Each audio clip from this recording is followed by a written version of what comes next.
Testing 1, 2, 3.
He's coming late. Good afternoon, everyone. This November 15th, 2022 meeting of the Lake Oswego Redevelopment Agency is now called to order. We will start with the roll call, please, Ms. Linder. Chair Buck. Here. Board members Mans. Here. Imbu. Here. Wendland. Here. Burdick. Here. And Councilor Wynn is excused, and Councilor Rock will be joining us later. All right, thank you very much. And now will everyone please stand, remove your hats, and join us in the pledge. I pledge allegiance to the flag of the United States of America and to the republic for which it stands, one nation, under God, indivisible, with liberty and justice for all. Okay. Our first order of business today is an update on the amendment to the North Anchor Disposition and Development Agreement. Joining us is Mr. Sid Sin, our redevelopment manager, and Sarah Zahn of UDP. Welcome to you both. Thank you. Good afternoon, Chair Buck and members of the board. It's a pleasure to be back in front of the board again. And as you mentioned, my name is Sid Sin, redevelopment manager. And with me this afternoon is Sarah Zahn, Chief Operating Officer for the Urban Development Partners. So I was just going to start off and do a very brief overview of the request for you. And then Ms. Zahn would like to say a few words as well. So as outlined in the staff reports, the request before the board is to extend the closing of the sale for the mixed-use residential component of the North Anchor project by 6 months. So we'd be going from December 31st, 2022 to June 30th, 2023. And if approved, it would also extend some additional associated deadlines with that closing as outlined in the staff reports. And it's worth noting that this does not impact any of the deadlines related to the hotel component of this project. And UDP is making this request because of the challenging economic conditions that we've had over last year. In particular, the letter submitted by Ms. Zahn talks about rising interest rates, construction cost increases, but despite all of that, UDP still continues to move forward with the project. They're moving forward with permitting for both the residential component as well as the hotel component.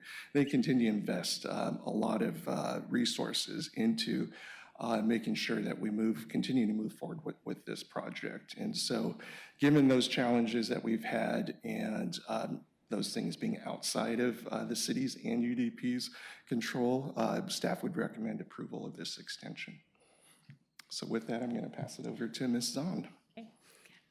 Thank you very much, Sid. And as Sid said, my name is Sarah Zahn. I'm the Chief Operating Officer for Urban Development Partners. We're your development partner for the North Anchor project. And I just wanted to extend my thanks for considering our request to extend this deadline by 6 months. We feel well positioned within that 6-month time frame to perform and appreciate a little bit of extra time to complete the purchase of the project in line with the disposition and development agreement, just given the challenges that we're seeing in the economic market and the construction market, but do feel optimistic that the project is, as I said, well positioned, moving through almost to permit, and then just we'll be very focused in the next several months on finalizing our debt and equity for the project and moving into a position where we feel confident we can start construction next summer. So thank you. That's great. Okay, does anyone have any questions? Questions? No questions, okay. But no questions, comments? oh, can I make a motion? Go ahead. I'd like to move to authorize the executive director to execute the First Amendment to the December 7th, 2021 agreement for the disposition and development of the North Anchor properties to allow for a 6-month extension to close on the residential commercial component and other related deadlines. Second. All right, is there any discussion? All right, all those in favor say aye. Aye. Aye. Any opposed? All right, motion passes 5-0. This is just one question unrelated, to the extension, but for Mr. Sin, the one thing I hear from some business folks and residents downtown is just the nature of the properties having sat there fallow now for so long. Are there any issues that we're seeing with the empty buildings or whatnot that may cause us to, think about demolishing them sooner rather than later, working with UDP on that?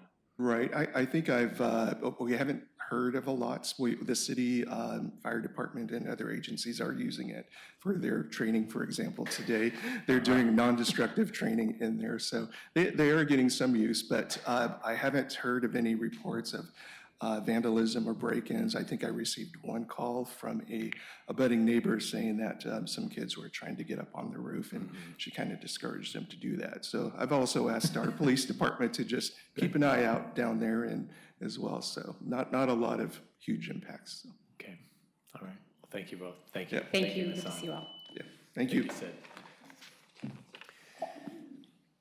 Okay, next item on the board agenda is the approval of our July 19th, 2022 minutes. Would someone like to make a motion on the minutes?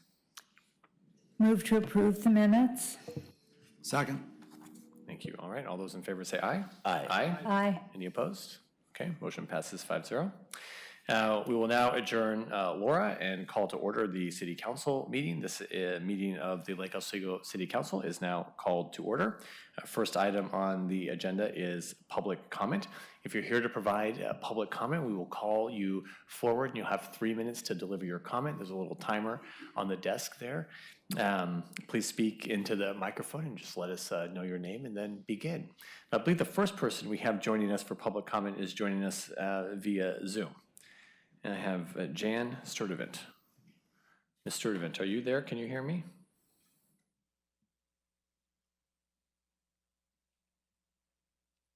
Jan, are you there? Yeah, but not showing. Jan, you're on mute, Jan.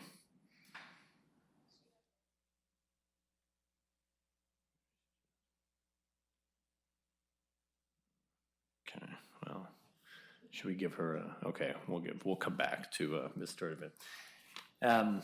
Laney Instance? Good afternoon. Good afternoon. I'm so sorry. Laney? Lanny Instanus. Instance. Welcome, please. Instanus. I have a couple boards there to show you too, but I'm Lanny Instanus. My wife and I co-own Lanning's Marine that's been operating here in Lake Oswego for 45 years. And we are co-owners with Bill Erickson on the property down in Foothills, 101 Foothills, which is one of the key pieces of property that you're looking at to acquire to build a new sewage plant. And I'm here mainly today just to give a face to what goes on in that piece of property. And that piece of property is a very unique zoned industrial that is the only place where the city, to my understanding, will let me run a marine repair operation. It can't be, anywhere else but in an industrial zone. 4 years ago, the city and a company, Calson or something, where you guys were investigating an avenue to redevelop all that down there and put a new sewage plant in and whatnot, and got the ball rolling, and it kind of rolled away and nothing came of it. But it got us all really excited about the aspect of selling a property and our businesses, and the amount of money that they've been talking about would make it an availability to retire.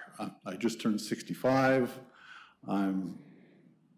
This whole body is being held together by string and tape, and it's time for me to go on.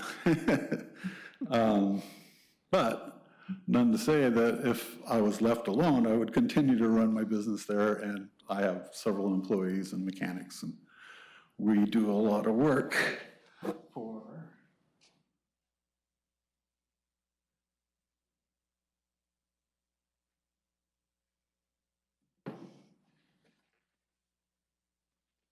is a picture of the lake, obviously. And from back there, you guys probably can't see it, but there's a whole bunch of little dots, and those are all my customers that I've serviced over the last 45 years. And for the hardest see people, this one's been blown up, but kind of smaller, but it gives you an idea of the amount of people that I've taken care of or am taking care of on the lake. And once Landings Marine goes away, a lot of these people are going to be hurting for certain on finding somebody to be able to take care of this.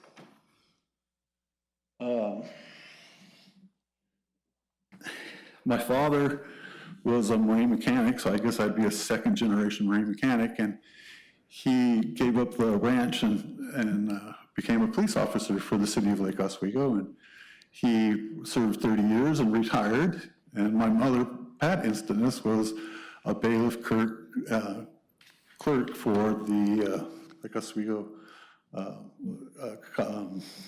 judge, pardon? Yeah, Judge Smith and whatnot. Well, I know our time is so limited here today. Now, I think that you sent us an email earlier as well. Yeah, a little, we probably a haven't had a bunch of chance to people. read it yet, Yeah. but But I just basically wanted to come and put a face to you, and we appreciate if that. you do take that property away from me, I literally have nowhere to go, so. But thank you for coming here. Thank you for, You bet. thank you very much. Carrie, should I go forward with the, okay.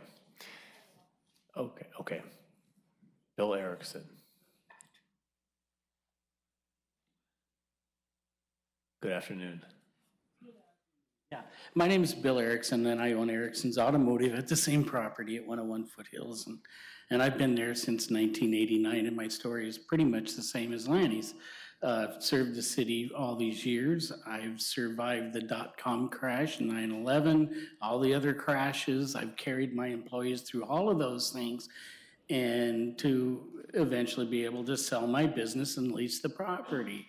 And now we are up against this eminent domain, which the property's one thing, it's the relocation problem that has not been dealt with. To this point, the city has not provided any place for us to go, not even a suggestion, and nor has Universal Field Services, who was contracted as a relocation expert. And I've contracted multiple brokers trying to find somewhere to go with nowhere to go. So here's my business, my retirement, all in this nest egg. I mean, I still have an EIDL loan carrying my employees through COVID. And the only thing we got from United or Universal Field Services was your rights to relocation. And in that brochure, information, you can get money for relocation, but at the end of the day, it says if you choose to not relocate, then you're entitled to a maximum lump sum of $40,000. That's my whole retirement and my business lost. And I'm not choosing to not relocate. There is nowhere to relocate to because we are on the only property in Lake Oswego zoned for this. And so that's why I'm here. I don't have a problem, like Lanny said, if it has to be the end of the day, but I don't want to give up my entire nest egg. I don't feel that's my responsibility. I feel that the city should, handle that financial burden, not me. And so, at any rate, that's my story. Thank you very much. Thank you, Mr. Erickson. Appreciate you being here. Erica Benza.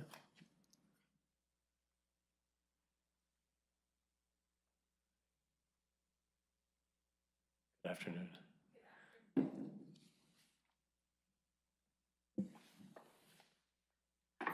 Okay, good afternoon, everyone. Again, my name is Erica Menzie. I'm an attorney representing Lanny Instenis and Bill Erickson. As you just heard them say, Lanny and Bill own the property at 101 Foothills Road. But equally importantly, they both operate their small businesses on the property, as you heard them say. They've been operating there for more than 30 years. I'm not here today to tell you about the severe impact to their businesses. I think that you've already heard about that and how much pain they'll feel from this process. My role here today is to focus on the city's disregard of its duties under state and federal law in pursuing this eminent domain action. The state of Oregon adopted the Uniform Relocation Assistance and Real Property Acquisition Policies Act of 1970, which is federal law protecting the rights of individuals and businesses who are relocated due to eminent domain actions. That act recognizes that the displacement of businesses often results in their closure, and it was put into place to prevent that and to maintain the well-being of communities. To achieve its goals, the act requires assistance to displaced businesses in finding a suitable replacement location. Oregon state law goes further, requiring the local government to make all reasonable efforts to ensure, I-N-S-U-R-E, ensure displaced businesses can relocate within their neighborhood. Furthermore, Oregon state law requires cities to maintain a 20-year supply of land within the city's urban growth boundary to meet the city's projected needs for residential, commercial, and industrial uses. As you see in front of you, this is a zoning map, the city of Lake Oswego. There's a very light gray area on 101 Foothills Road. That's zoned industrial. There's no other industrially zoned property in Lake Oswego other than those. There is an industrial park that you will see on the opposite side of the map. So there's no other places within the city of Lake Oswego where both of these businesses could relocate, nor has the city made meaningful attempts to identify those other properties. Even if this industrial park zoned area on the other side of town was adequate, it's not their neighborhood as is required. So I leave you with this question. Has the city of Lake Oswego made all reasonable efforts to ensure relocation for Lanny's Marine and Erickson's Automotive as federal and state law requires? Has the city of Lake Oswego adequately maintained a supply of land to meet its projected needs for industrial land as state law requires, particularly in light of the industries that this treatment plan would displace? I think you have your answer. No, it has not. Thank you. Thank you, Ms. Menzie. And thank you, gentlemen, for coming here, putting faces to the names, and for the long amount of time that you've served the community and the businesses down there. Thank you. Okay. Colleen Gilbo, you are back. Wonderful. Please come forward. Yep, about 20 minutes ago, I decided to come here. Here I am. Okay. Yes. Hi. Thank you for letting me speak. I'm here to clarify some statements that were made last night regarding pickleball at George Rogers Park. It was stated last evening by a speaker who is in favor of pickleball that Old Town neighbors waited until now, whatever, the last few months, to try to undo and fight the permanent placement of pickleball courts at George Rogers Park.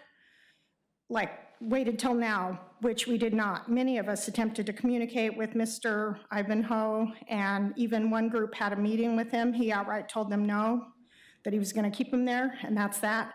So I want to clarify that. We did not wait. We've been attempting, and then COVID hit and all that too. And another one that I would like to clarify was that just kind of a mistaken thing that was one of you read. Mr. Maboop mistakenly thought that one of the pro-pickleball testimony people, that she stated that she lives in Old Town neighborhood, when in fact, I know who she is. She lives up in Hallinan on Cherry Lane, and she commented that she and her husband with Alzheimer's walk to the park regularly. They do not. They drive every day. I see them. I talk to her. She was my friend until we started to fight it. Number 3, an Old Town neighbor who lives on Furnace Street, he spoke and said that he lives about 150 to 200 feet from the pickleball courts and that he can't hear him. That is not the fact. He lives 300 feet away. We went and paced it off quite systematically. And he also sits lower than the courts, as he stated last night. So that is evidence that 150 feet is far too short of a distance for a metric for the sound problem that we are experiencing every minute, every day that they're out there. Please continue to work on this, and let's do the right thing and make it right. Thank you. Thank you, Ms. Gilbo. It's good to see you again. Okay, is there anyone else here that would like to provide a public comment? Ma'am, here, please come forward.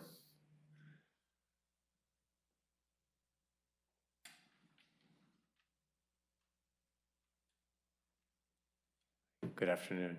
Good afternoon.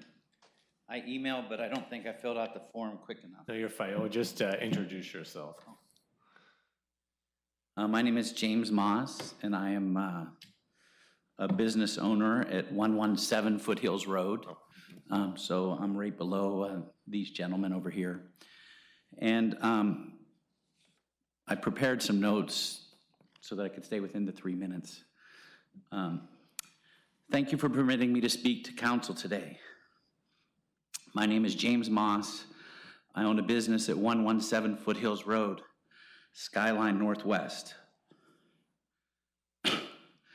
We manufacture swim goggles and fire safety wood chipper goggles.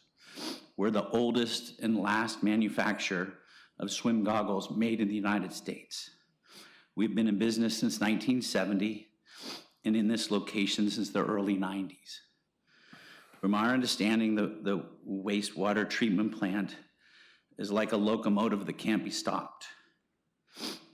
As a former parks director for the city of Astoria, we had a similar but different project in which we were able to find a way to protect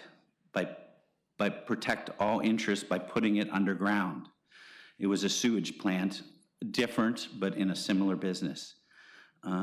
The option was not the cheapest and it was complicated, but in the end, all the interest groups were satisfied, and we in the Parks Department gained several new modern softball fields. So it was a win-win. I understand this is a complex project. We have about 10 businesses that employ hundreds of people you are getting ready to wipe out.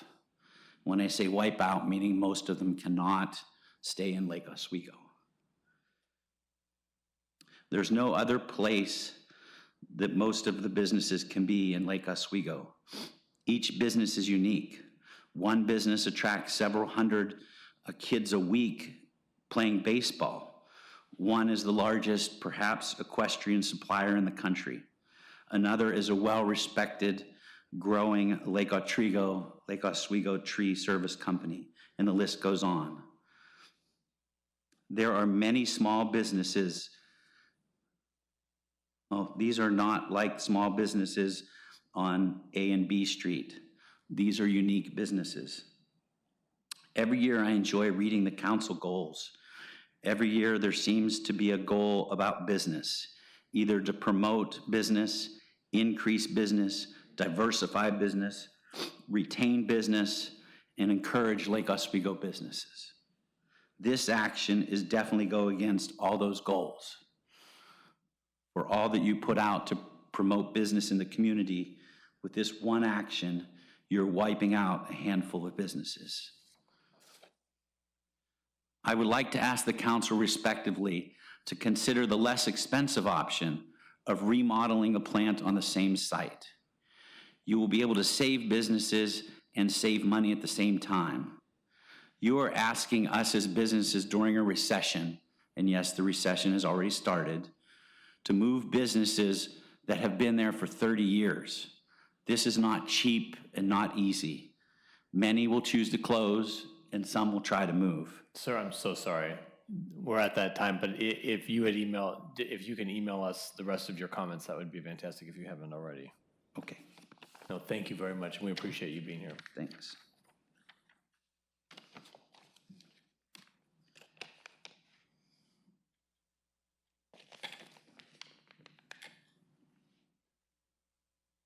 Okay. We're going to try one more on the Zoom here.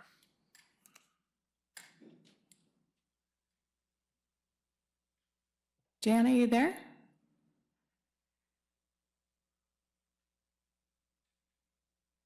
Yes. Okay. We're ready for you. Great. All right. So thank you. I'd like to elaborate on the task force work that I was a part of with a focus on scientific versus this empathy tug between joy and sorrow. Mayor Buck, one of your first questions was 150 feet with sound modifications. I'd like to state that this was derived anecdotally from only 4 communities across the United States. CARE was not familiar with the specific types of mitigation nor their topography, but said it would be a starting point for a distancing goal, and stating would explore a lower number if no ideal site appeared. There's nothing scientific about 150 feet. Allie, a peer task force member, stated using this specific number is a slippery slope, and thus 150 feet may be adjusted. Our task force often discussed using base plus instead, but we had no time left to explore that. Please be aware of specific numbers. Note, in our city, we have Mountain View Park outdoor pickleball where condos are literally 50 feet away. Second point, our task force was only given a 5-minute overview of the software program, nothing site specific, but it shows possibilities. The current state of George Rogers Park noise is unknown. 2 studies were done, pre-acoustic fencing, and one with 4 panels that was incorrectly installed, not the 3 panels. This also, please note, was done by a sound company not familiar with pickleball issues. Next point, one of you asked for the pickleball community to be patient. We have over 100 active members. We now have 31% of the daylight playing time. The Old Town residents, those 5 across the street, have a quiet time of 30%, almost as much as the pickleball club. I know our code, Clackamas County Code, states that you may not close any organized sport between 7 a.m. and 10 p.m. due to noise. But I also understand that you have the right as a city to undo that. Perhaps someday you'll reconsider that. Please, focus on scientific data. It's hard enough for every one of us, no matter what position we're in, to hear emotion. Please, look at the Department of Health, as was suggested last night. Look at OSHA. There are metrics out there that say noise at a certain point is unbearable.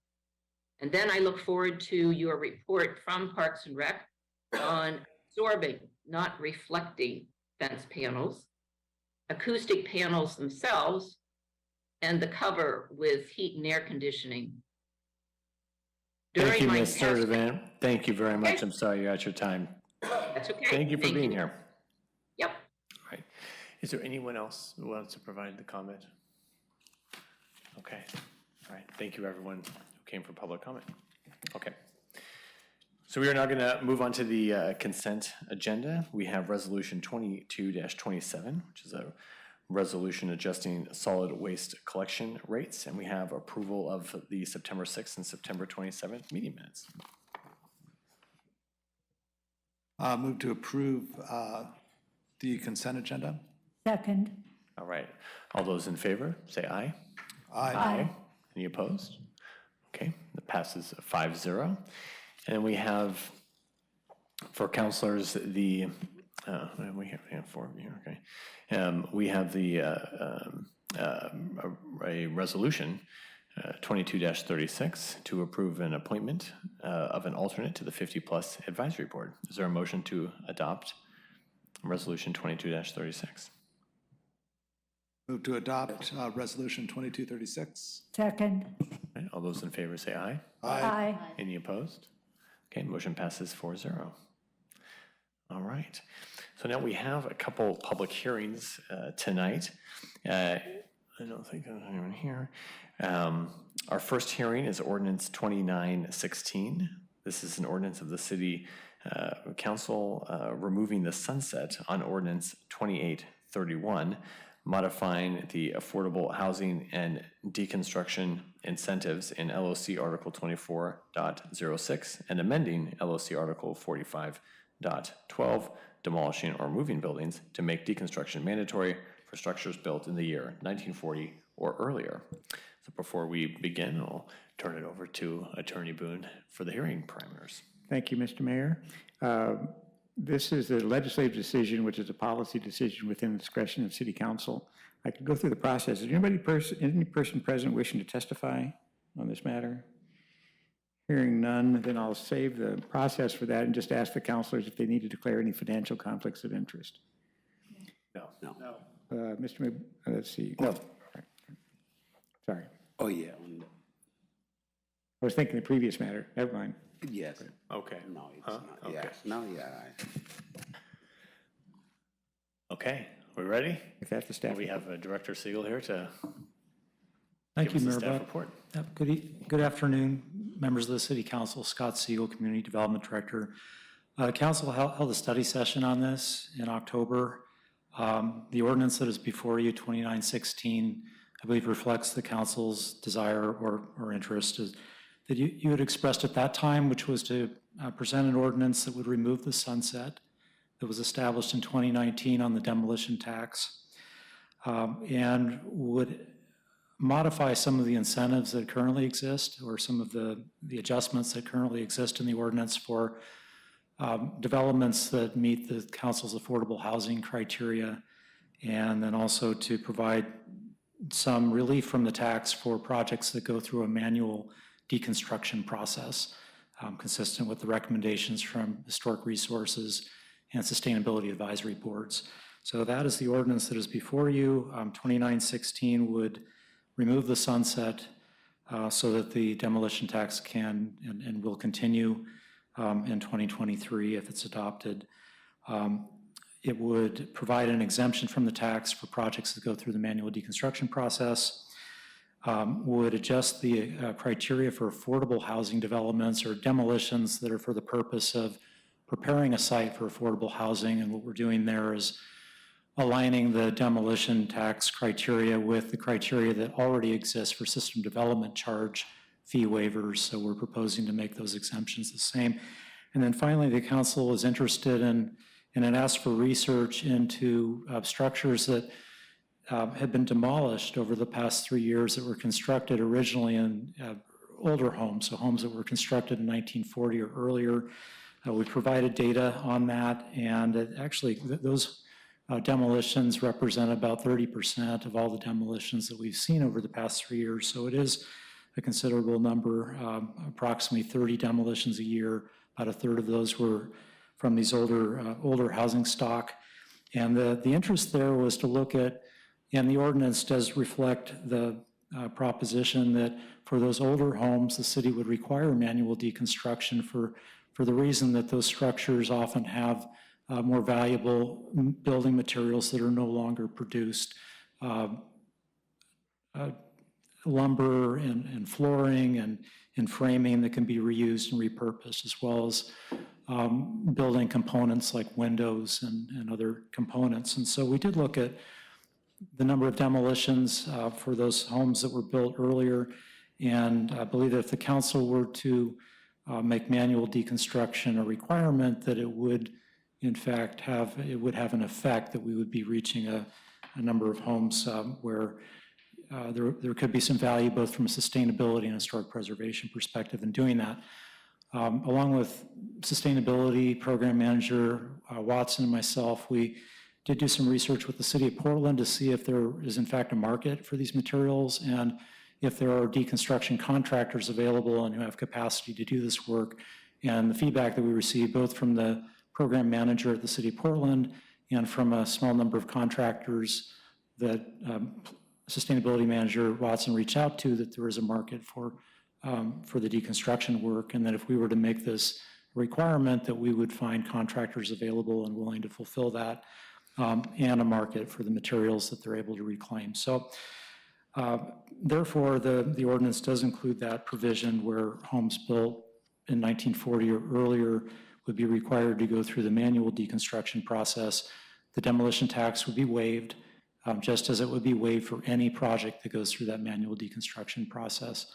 So that concludes the kind of the overview or the summary of what's presented here. I will say that the fiscal impact of these changes, the effect could be that there's less revenue generated for parks, although changes that were made to the definition of demolition over the past year did increase the sort of the population of demolition projects that would be subject to the tax. So we redefined that to include partial demolitions, as you might recall. So I would recommend that if the council does decide to adopt this ordinance, that we, although there's no sunset provision on it, that we continue to monitor it and make sure that it's meeting the community's needs and the city council's intent.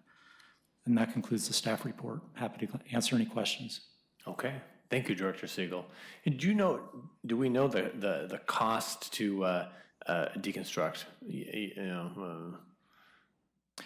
That's a great question, and actually we, and I know Manager Watson did speak with her counterpart or the program manager of Portland and asked that question. I think the response was that's like the $64,000 question, because it really depends on the structure, the context, if they're having to get in with crane, it really. I mean, is there a ball? I mean, well, I guess we're trying to, like, if we're imposing this on all structures, built before 1940, are we adding $50,000, to the cost? Are we adding $5,000? $200,000? No, we're not adding that. I don't believe we're adding triple digits. When you first enacted the demolition tax, and we asked the city of Portland, and we did research into the industry of deconstruction, you may recall that we set that tax reduction at $5,000 because it was believed at that time that was a typical sort of deconstruction cost.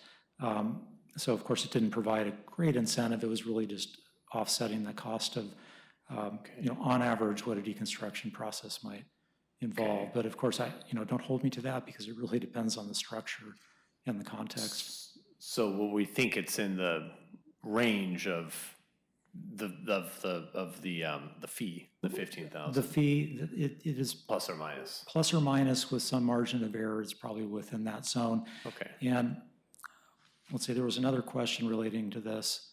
When I presented to you in October, it was our understanding that we had not received any demolition applications that were opting to use the deconstruction incentive.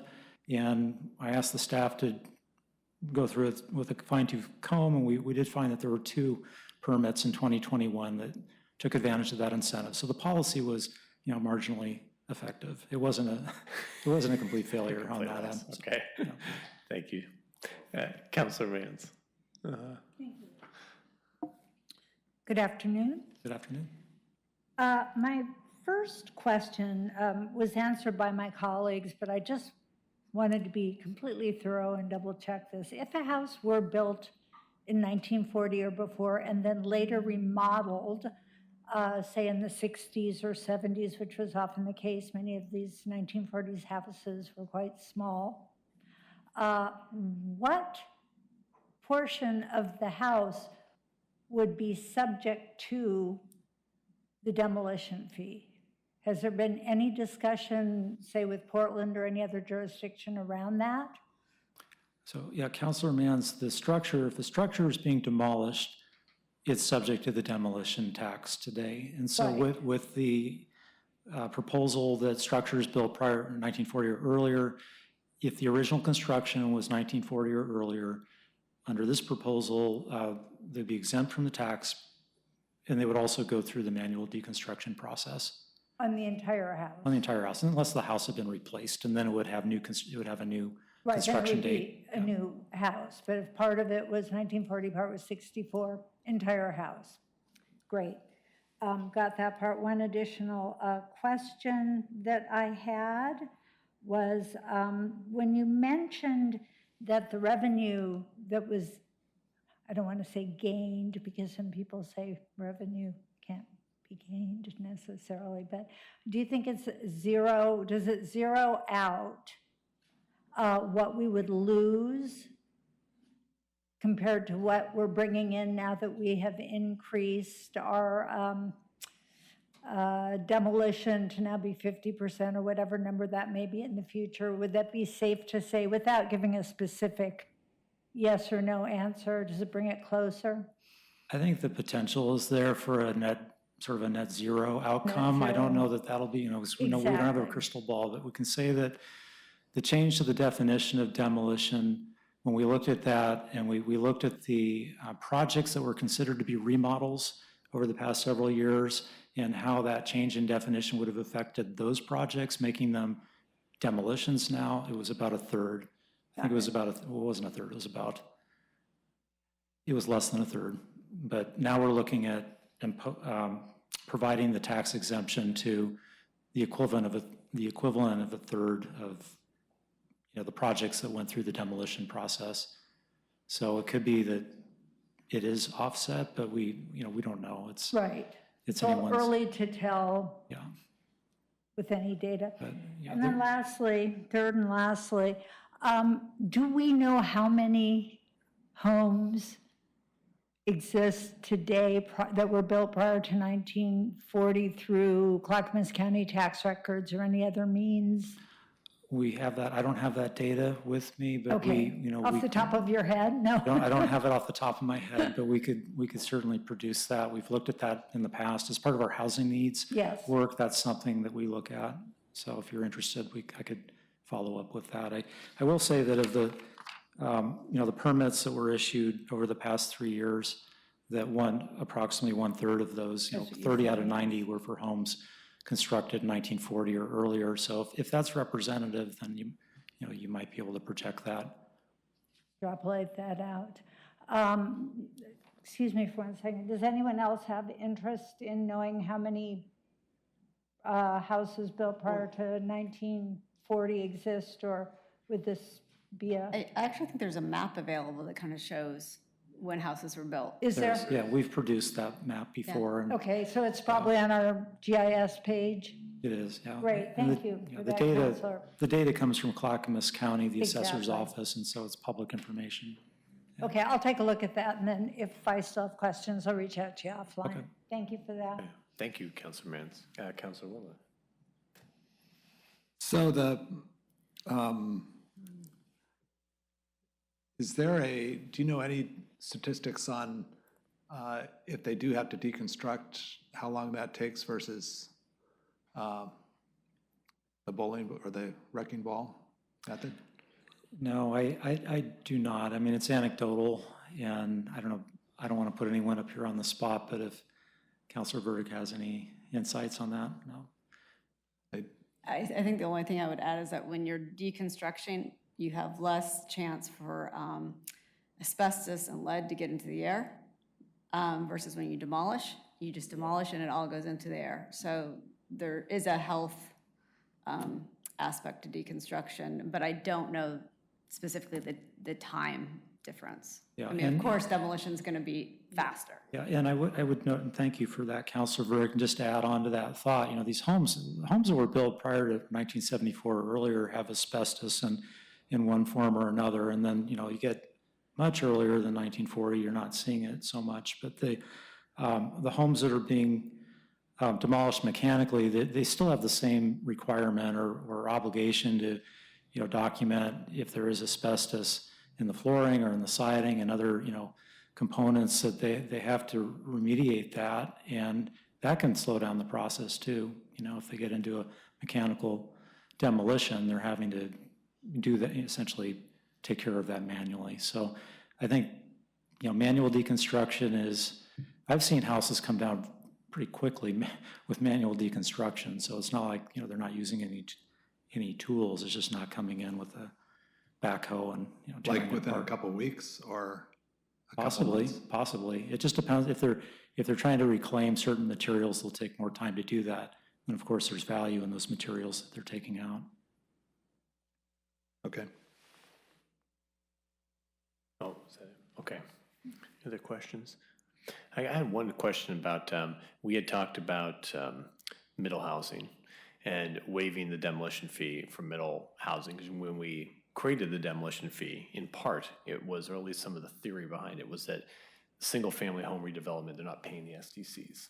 It's kind of tied into the parks maintenance, So we charge this fee because they're not paying the SDCs. But middle housing, they're paying the SDCs. I noticed because we have the fees here tonight too, there was a middle housing land division fee too. I don't know if that would apply to like a town home development but just another. So middle housing, the point being, middle housing's got a lot of fees attached to it as it is. And I think we have in general, concern about increasing the cost of housing here. The middle housing trying to create options for more affordable housing and just, but by the nature of it, it has more costs, SDCs, additional fees in addition to the SDCs, and then the demolition fee on top of it. I know there was a concern about tracking it, but would it be feasible to have someone come in and pay the fee, but then be refunded the fee? Put it on them to, if you build middle housing, come and show us your middle housing, and we will refund you your demolition fee. Would that be something workable from a practical standpoint? Yeah, it would, and I would recommend, approaching it just the way you've described it and not make it an exemption, but it becomes a subsidy essentially, and however you fund that, whatever the mechanics of it are, it would be a separate, I think it would be a separate action or ordinance that, that fee or that tax could be refunded or rebated, I think would be the way to put it. Okay. Yeah.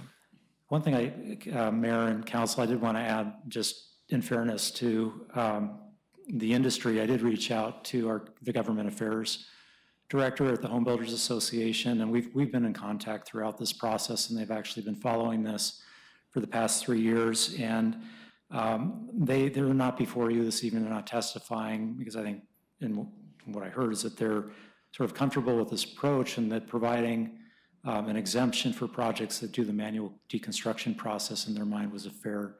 And I don't want to speak for anyone, but the feedback that I received was that was a fair sort of trade-off or offset to the policy. And they were interested in seeing other incentives or, I guess, relief for middle housing and more deeply affordable or less deeply affordable housing. So housing that might be, affordable to those earning 120% of area median income instead of 80% or below, which is what we set it at.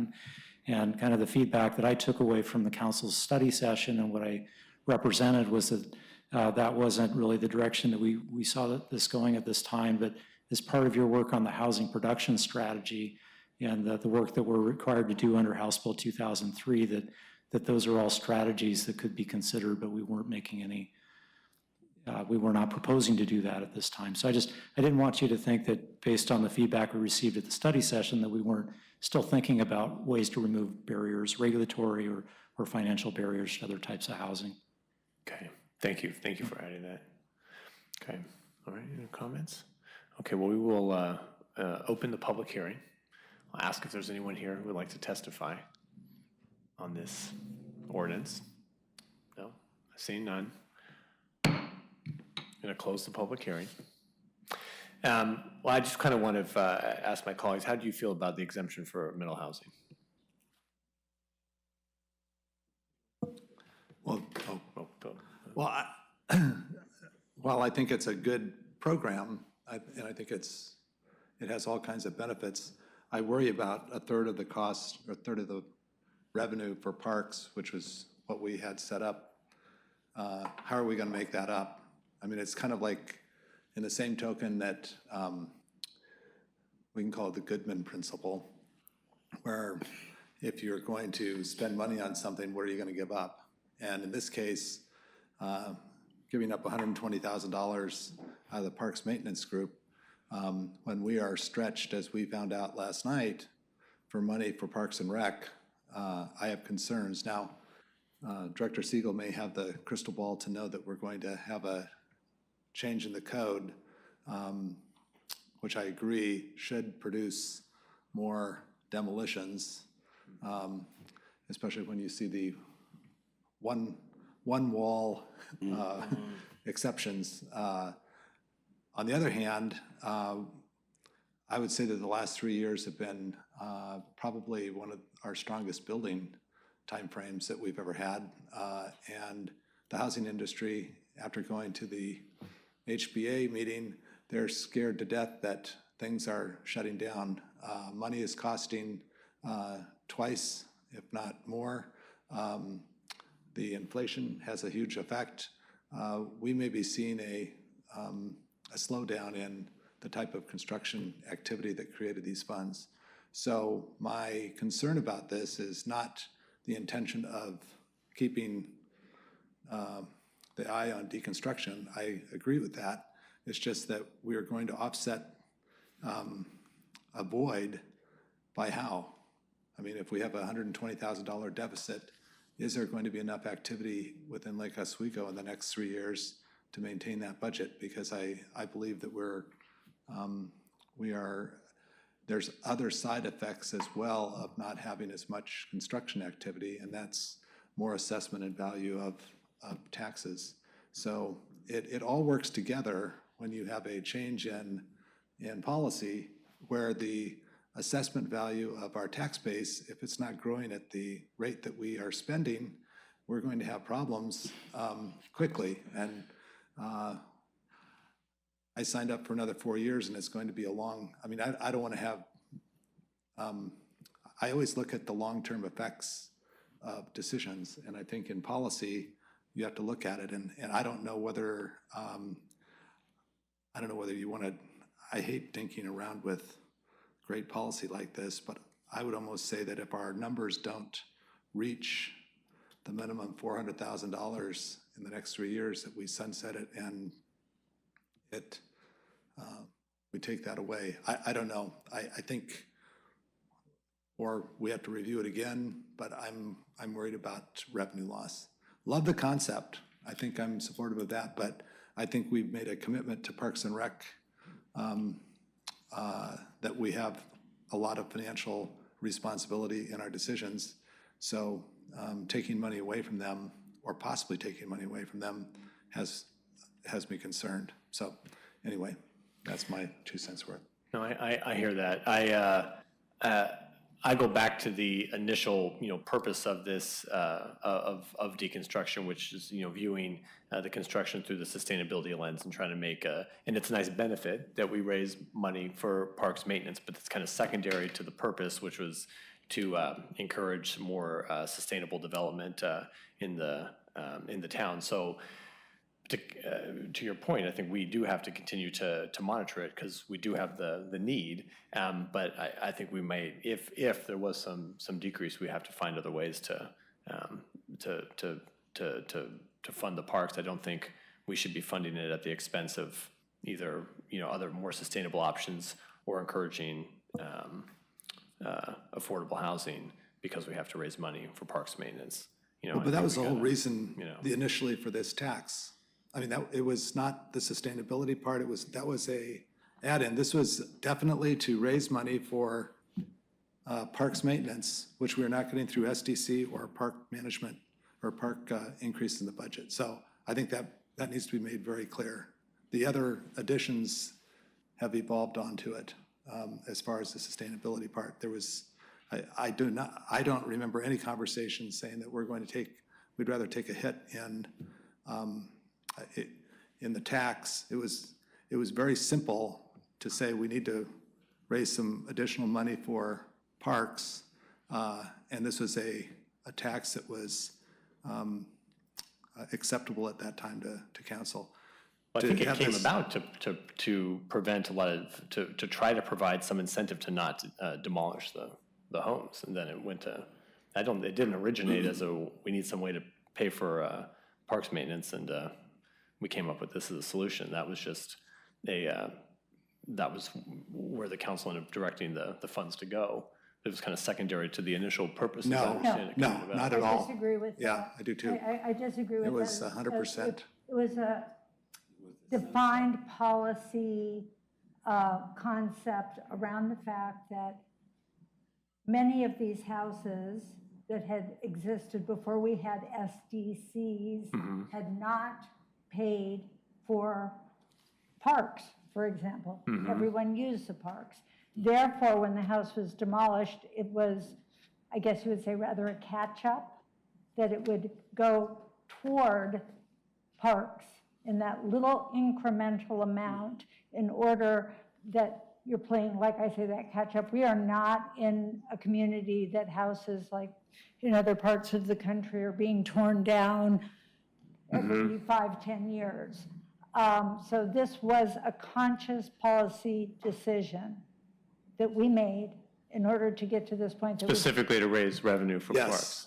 Yes. Yeah, that was Specifically to raise revenue. There was a very small sustainability portion, I will add that because we talked about the very things that we've all talked about up here, that if I, living in a house that was built in 1940, choose not to tear my house down, the sustainability of that is out of the gate better than if I tear it down and build a brand new house. Exactly. So there was that discussion going on, and perhaps my recollection isn't 100% accurate, but Close. Okay. it was close enough. It's my to say that recollection was as well. Yeah, Yeah. and conscious I'd like policy to concur, just because I was ATRAB and the Sustainability Advisory Board at that time, I think, did weigh in and bring up some of their comments around that, but the primary purpose was what was just discussed. To raise money for parks. Yeah. Yep. I think it was a kind of a hope that giving that discount would help with deconstruction. But Yeah. That was a layered-on good idea that we agreed upon, but we knew that, and it was a $5,000 discount of the 15. And so, it was not a policy to encourage really anything other than to collect money, in all honesty. Well, then, can I go back to my original question? So because it originated from this SDC, the fact they're not, there's logic in waiving this then for properties that are paying SDCs, the middle housing. Is that? There might be, but if I may, Mr. Mayor, we have. Counselor, could you speak into your microphone, please? Oh, I'm sorry, I'm not using my, you can't hear me, my goodness. We have rather been on a spending spree, and I'm just going to say that when it comes to parks, we have taken on a lot of project. As Councilor Wendland pointed out, we built, we've taken in more revenue perhaps than we ever had before. I would have to have Mr. Cross to verify it. But I would imagine we have been our strongest from a tax revenue basis than we have ever been, short of in the 90s when we had a somewhat similar building boom, but on a different scale. What we're looking at here is basically a pileup of parks projects with uncertain economic ability to fund them moving forward. Now, I'm not going to say I am not a defeatist in that way whatsoever. I think Lake Oswego is 100% sound. I think we will continue to see increasing revenue over time, but it will slow. Money is more expensive. The cost of building is more expensive. All the things that we've all sat up here and talked about is happening. I know we have a goal of middle housing and making sure that we're fulfilling that goal, but we've also, prior to this recent COVID, et cetera period, determined that we were going to build a pool. We were going to remodel a golf course. We're doing a lot of project that somehow needs to be funded. And the only funding that we truly have for those comes from our tax revenue. We floated a bond for $30 million, which in the scheme of things today, it might have seemed like a lot when we floated the bond, but in the scheme of things today, that would not pay for an eighth of what we have sitting there waiting to be done. So I am slightly terrified to be moving money around at this point in time, and would rather look at it in the next biennium or even next year in the middle of the biennium to determine what the economy is doing. Because right now, who knows? The Fed doesn't even know what's going on. We don't know.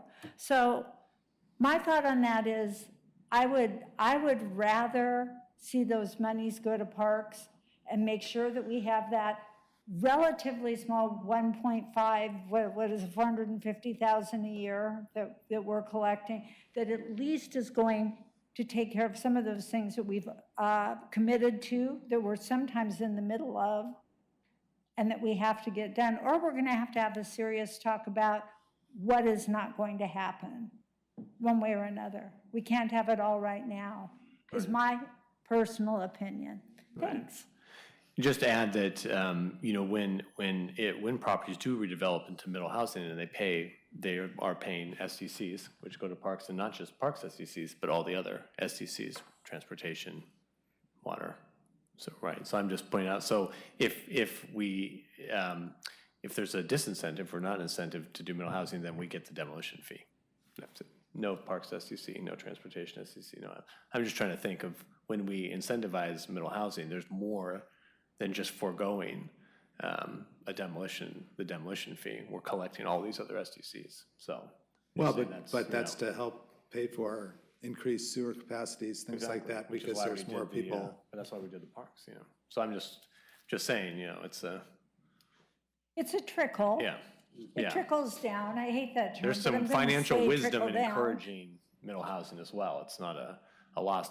There's monies we collect when we do encourage it that we wouldn't otherwise collect. Councilor Burdick, sorry. Thank you for your patience.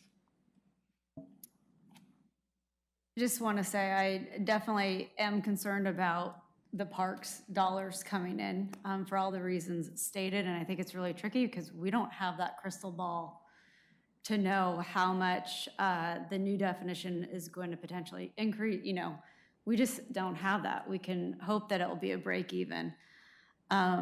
But I think we also do have another very important issue that we're addressing by allowing deconstruction or asking for deconstruction pre-1940, and that is an environmental and sustainability aspect, which I think is also very important. We've set it in our goals to be, you know, more sustainable city, and this is a way that we can do that. So though it might not have been a primary purpose when this was done before, I think it should be part of the conversation now.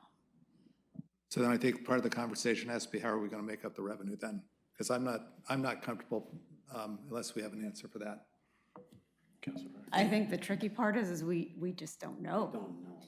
And Then that's where, because I don't Right. disagree, and I'm not making light of that, because again, we have these big eyes, and right now, because of a lot of different factors, we definitely can't pay for everything. So you know, Director Siegel mentioned that, you know, it's something that we should definitely be monitoring. I would be curious, what type of options might we have for monitoring that, or, you know, seeing if it's working or not working, out of curiosity? I don't know if you know that off the top of your head. Well, the Community Development Department prepares a monthly report on statistics, how many permits we're issuing. That, you know, data could be rolled up into a quarterly or semi-annual memo or report that we could provide to the city manager if that's something that would be appropriate. Just so you have a sort of a gauge on, well, the revenue too. It's on the dashboard. I mean, we can see how much revenue we're bringing in. Yeah. Right. I'm just, and you can say anecdotally, or we can project or whatever, but I just signed off on a house a couple weeks ago, and somebody who's spending a lot of overhead on Cruise Way for their mortgage title company said that they're doing 25% of the transactions that they were last year. Okay, so this is, and we sat through a pretty glum report on housing at the Portland Convention Center, and the industry is quite worried. So real estate. It's because of what's happening with the lending market. I mean, in answer to Councilor Burdick's question, I mean, we could bring you an annual report. I think the reality is what we don't know is how many additional properties are going to be affected by your new definition of demolition. And so I don't know what the net to the revenue is going to be, especially because now you're adding a third variable about requiring deconstruction. And so the reality is we just don't know until we start to see. And I agree with Councilor Wendland that in the next year or two, I think the lending market is going to drastically slow the amount of projects that are done with any kind of financing.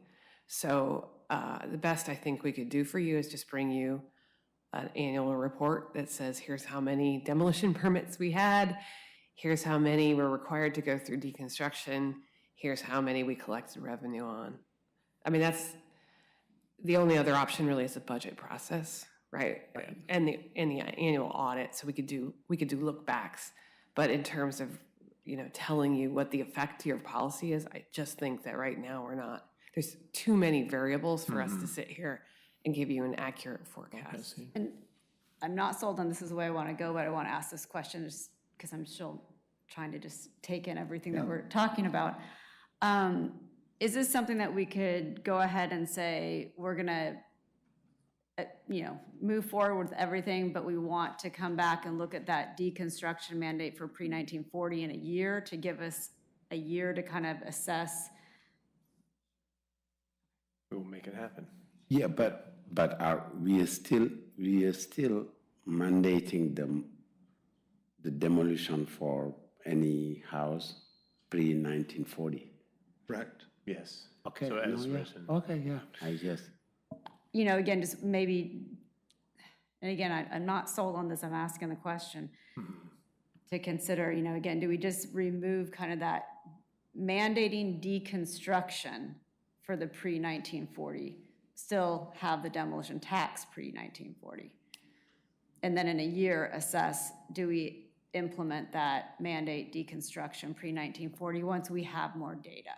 I think we have to mandate because, the market, funding parks when we are destroying our environment doesn't mean anything. You can have parks if you don't have environment to enjoy them, that's nothing. I mean, so for me, we have to mandate because it came from us thinking that it's important, not only, we have two things to have, we are preserving the environment, but also we are preserving the historicity of our city. We just cannot continue to have, like everywhere, Renaissance homes or stuff. No, we need to have old houses. They're taking the house down. It's just a matter of how they're doing Yeah, it. but We're not preserving the house. These are people that are... No, you are preserving because all these things will go somewhere else. It's not a destruction. You are moving things. Using, yeah. Yeah, we reuse them. Right, I understand that part. Yeah, so why are we not saying that? Because, if we do it, park is not gonna have more money, which first we don't know. And the gloomy description of the economy is not totally true because inflation is going down. These are things that's happening now. Every month, it's coming down. Yeah, I won't discuss that, but it's happening. So we have also the way we describe the economy is the way it will be. So we gotta be also positive when we see things happening. Sure. So, I mean, I was even gonna go further, to support what Mr. Mayor is saying, that we have to give people who are doing affordable housing or middle housing. Middle housing, not There could. I don't think that's the discussion that I'm talking about on the middle housing part. I'm not worried about that. I think that's because they're going to be paying SDC. So let's be clear, though, the Fed is still raising interest rates. Yes. So even if the consumer inflation is on its way back down, which it has been for precisely 1 month, Right. Or 2 the weeks. cost, the cost of debt is still going up and is forecast to go up for another year. Could, and Councilor Mans, I thank you for being patient. And just real quick to Director Siegel, is I think we heard before there's perhaps some wisdom in keeping some incentives on the table that we don't implement right now in terms of the House Bill 2003 work. Okay, so maybe leaving this for the Middle Housing Task Force to discuss. On the middle housing, I want you to have a more complete conversation about all the fees, because actually, even if you demolish a home, if you build a duplex, you're still getting an STC credit for the house. And so, right, but the duplex is going to pay half of the STCs as a single family house. So if you're just building a duplex, you may get off with very little SDCs. So let us, as opposed to winging it, this is Martha on the dais. Let's not wing it on the dais. Let's do the math for you, and then you can make an informed decision. Yeah, no, that sounds good. Right. Councilor Mance, thank you for waiting. Thank you, Mr. Mayor, for the opportunity to speak one more time. My question also in this is, I would love to have an idea in the deconstruction market, what materials we're talking about that there is indeed a market for that would create this sort of balance in deconstruction. As it, you know, I know we don't have that data per se. I mean, one could guess maybe cedar siding prior to a particular point in time might be valuable.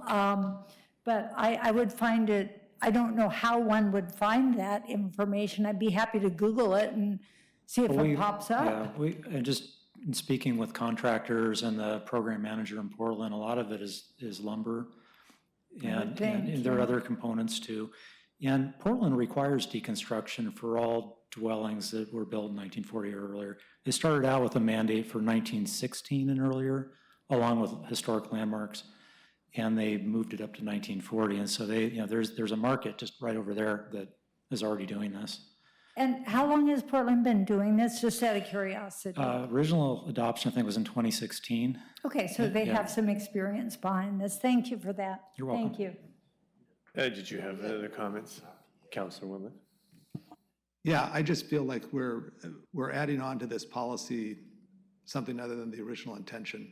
And I just want to make that clear that while I think it's all good ideas, I do think we're going to change policy that's going to adversely affect the parks budget. And that's just basically what I want to say if we pass this. And so, well, all good intentions, I understand that, but some things that you might just put in the back of your head, some of the money that has been collected in this tax has gone to projects that maintenance and improvements within our Parks Department that we haven't been able to do. Things like fixing the bathrooms at Westlake. We're going to have to replace turf fields. We're going to have another turf field that we're going to replace at Rasique if it ever gets built, but Azalea, different places. The list goes on, and if you listen to Jeff Monroe, he needs more money. So I'm just saying that decisions have consequences when it comes to money. And I know philosophically it sounds like a great idea and so on, but we're going to have to find money, I think, or we're just going to have to accept the fact that we're not going to do projects and keep things up to a standard of living that we're used to. So that's what I'm. Yeah, or we find other revenue too, you know. Yeah. I guess, you know, when I asked about the purpose, I just see there's a disconnect between what we have in the code and what my colleagues and what you all have described here, right? When I look at the 24.06.101 purpose, the demolition of residential structures in the city of Lake Oswego has contributed to the waste stream through disposal of building materials. Demolition has reduced diversity of housing stock, decreased the availability of affordable housing within the city. Subsequent redevelopment has contributed to increases in housing prices, making it more difficult to provide affordable housing, et cetera. Okay, so, but I'm not hearing any of that. It's about parks. Yeah, but then the rest of that sentence says this tax is imposed not for the purpose of recovering administrative costs, is not regulatory. The tax is strictly for revenue purposes to provide funding to maintain city park properties and facilities. So you do have to go to the minutes of deliberation in the council from that night to hear the conversation. But why does the purpose statement doesn't relate to this discussion at all? I can't remember, Your Honor. But I'm just saying, if the purpose is to provide money for parks, let's have that be what the purpose talks about sustainability and affordable housing. And in this conversation. But it does say that, Your Honor. No, it says that the money's going, but what's with this preamble about affordable housing? And I'm sure there was a desire to create a nexus between the business activity and the tax mechanism. That was what was going on. Well, I see.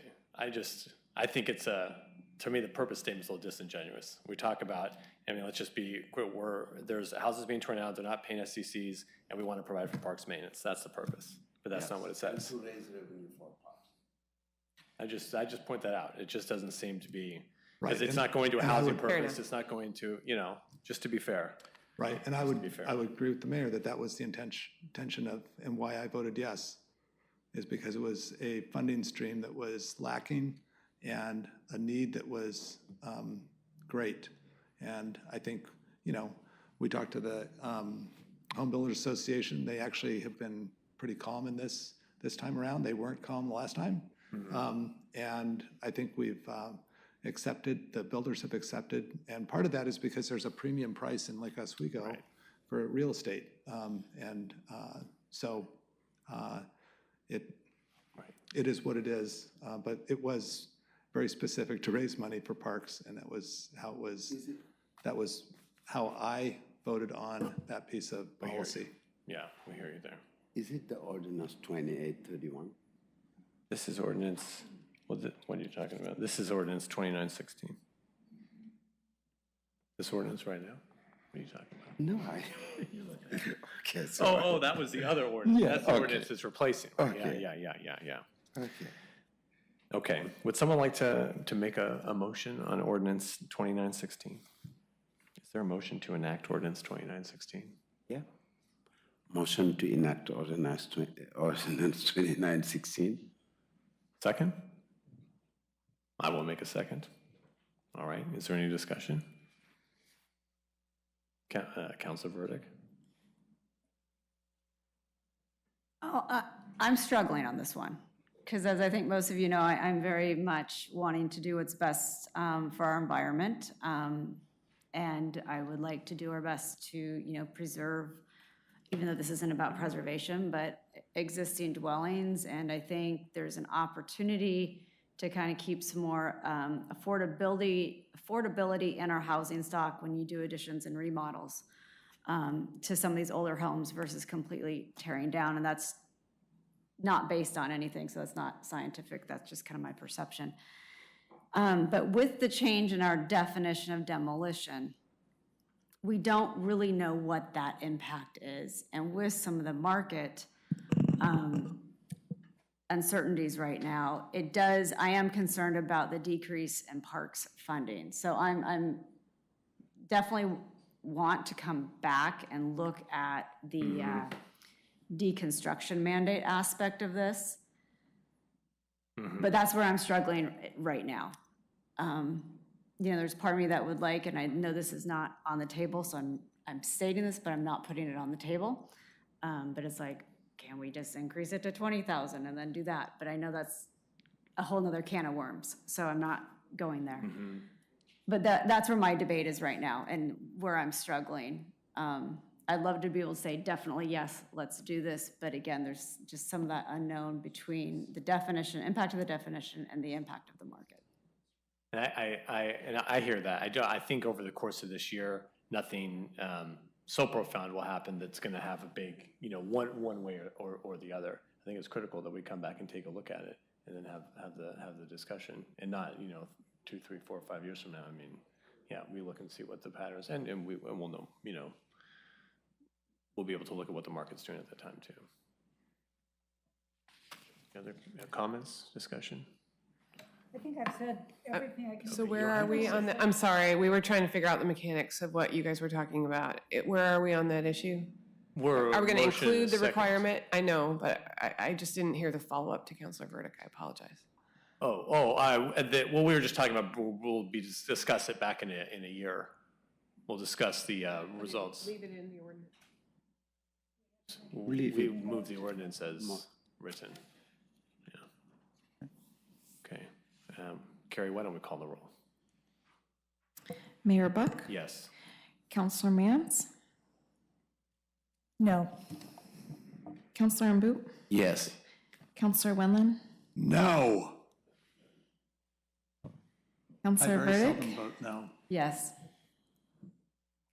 Motion passes 3-2. Okay. Good discussion. We'll agenda this for next year. We'll put it in the parking lot so we make sure we bring it back. Thank you. Thank you, Director Siegel. Let's just take a 5-minute recess. Councilor Raff just came in.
Okay, welcome back. We're back in order. We're moving on to agenda item 11.2. This is ordinance 2903, an ordinance of the City Council declaring a prohibition on psilocybin-related businesses within the city. This is a public hearing, and we will start with a review of the hearing procedure by Attorney Boone. Thank you, Mr. Mayor. This is a legislative decision for the council, which is within the discretion of the council. I understand we do have some people who wish to testify, so I'll go over the process. The public hearing will begin with a presentation by staff, and I think that's me. Testimony will then be received from the public. Individuals will be allowed up to 5 minutes. Recognized neighborhood associations, homeowner associations, government agencies, or other incorporated public interest organizations will be allowed up to 10 minutes. The time limits do not include times taken by questions from the council or responses to the questions. Any person may cede his or her time of 5 minutes to another person, but in no case shall any person's testimony be increased to greater than 10 minutes. Councilors, at this point, I would ask you if you have any financial conflicts of interest to declare. No. Hearing none, we'll move to the staff report. And as the council will recall, a study session was held on November the 1st regarding Measure 109, which legalized and regulated the manufacture, sale, and administration of psilocybin. As a result, the Oregon Health Authority will begin issuing licenses for manufacturers and service centers beginning January 2, 2023, unless the city adopts a banning ordinance. At the direction of the council, you asked to have a banning ordinance submitted to your consideration for this evening, and you'll find that of course, in the packet. If that ordinance is adopted, then it would ban those businesses. Well, it would say that the Oregon Health Authority would not issue licenses for those businesses until after the next statewide general election, which would be January 2, 2025. They'd vote in November of 2024, and then it would be January 2 after that election. So that's what's before you tonight. I also included information at the council's request regarding Oregon Health Authority licensing requirements, but that would be issues, and I think for consideration of time, manner, and place restrictions should the council wish to proceed with those and to develop those sort of in the interim. Thank you. What did you learn about the reasonableness of, and of course this will be covered as we go into time, place, and manner setting, and we're just talking about the ordinance, but we could, so a couple questions. One, we can, so if we come up with time, place, and manner, if there's in the will of the council, we can rescind the ban and implement the time, place, and manner without going to the voters. That's correct. You can rescind the ban at any time. So if you wish to adopt, say next year, 2023, time, manner, and place, you could rescind the ban at that point. Okay. And what did you learn about our ability to place restrictions on the licensing itself, or to require certain certain criteria? Well, I provided the time, manner, and place restrictions by the Oregon Health Authority. Mm-hmm. The measure says that we can adopt reasonable. And we'll judge that. And I think in order to determine that, I think in the adoption process, there would be evidence presented as to the regulations that are being proposed and why they're being proposed. And so that evidence would then go to the reasonableness of it. So I'm not going to prejudge what restrictions we might think are appropriate. I think that's more in the time, manner, and place process. Mm-hmm. Okay. Of course, I understand that. Yeah. And the bottom line is, it's unknown. I mean, it's a vague term, reasonable, and so that's why I think the evidence is going to be important at that hearing. Yeah. What is going on in the rest of the metro region with this, in the Tri-County area with the ban, the election? How many referrals do we know? What are other cities? What's Tualatin, Westland? I don't know the specifics. I know that there were about 120 different ballot measures on the ballot. Two of them, I believe, failed. Many jurisdictions chose to enact a 2-year ban as opposed to an ongoing ban, and I assume that's so that they could develop a time, place, and manner ordinance with their 2-year ban. So as I say, I think there are about 120 of them on the ballot statewide. The majority of them passed, but some substantial areas they failed. So Jackson County, for example, it failed. And I believe that it is mostly allowed I know it's allowed in all of the 20 largest cities in none of those cities chose to implement a ban. I read an article yesterday, it said, on K2, it said 100 cities in Oregon banned it. Yep. Yep. Yeah. I have a map here if you'd like to see. But more than 100 cities are 2,000 people or less, so I don't necessarily think that number is a useful number to all of you, because many of the cities that banned it are rural and very Yep, small. That's what I'm trying to think, what's going on I do know here. that the 20 largest cities in Oregon did not enact a ban. Oh, okay. Oh, Clackamas County for unincorporated. For they the had a temporary- unincorporated area. And that passed? Yes. Okay. Okay. Asked that they A temporary 2-year for the time, place. There and were manner, a I assume. handful of jurisdictions where the voters supported Measure 109, but then also supported a ban. So there's some jurisdictions, I want to say 6 or 7 in that neighborhood, where the voters actually voted in favor of Measure 109, but then also supported the ban. So I would be cautious about reading too much into how people voted 2 years ago. I do think that we do need time to develop an ordinance, even if you want to allow this in Lake Oswego.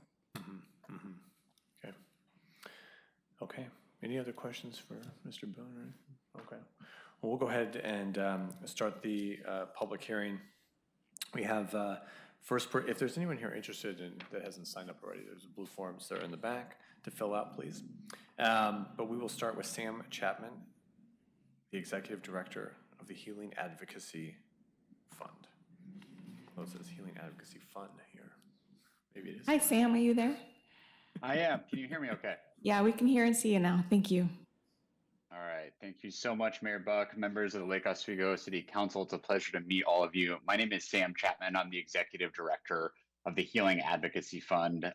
And let me try and share my screen really quickly so we can go through what will hopefully be a brief educational breakdown on the measure itself. And then I also want to try and save as much time as possible for questions, as I know there are several, many of which the questions just asked. I also have information for the council on, and a couple of clarifications as well. So just to clarify before I get started, I have 10 minutes, is that correct? That's correct. Okay, thank you, Mayor Buck. Okay, so, and can you see my presentation slides? Yes, yes. Okay, great, thank you. Just want to make sure.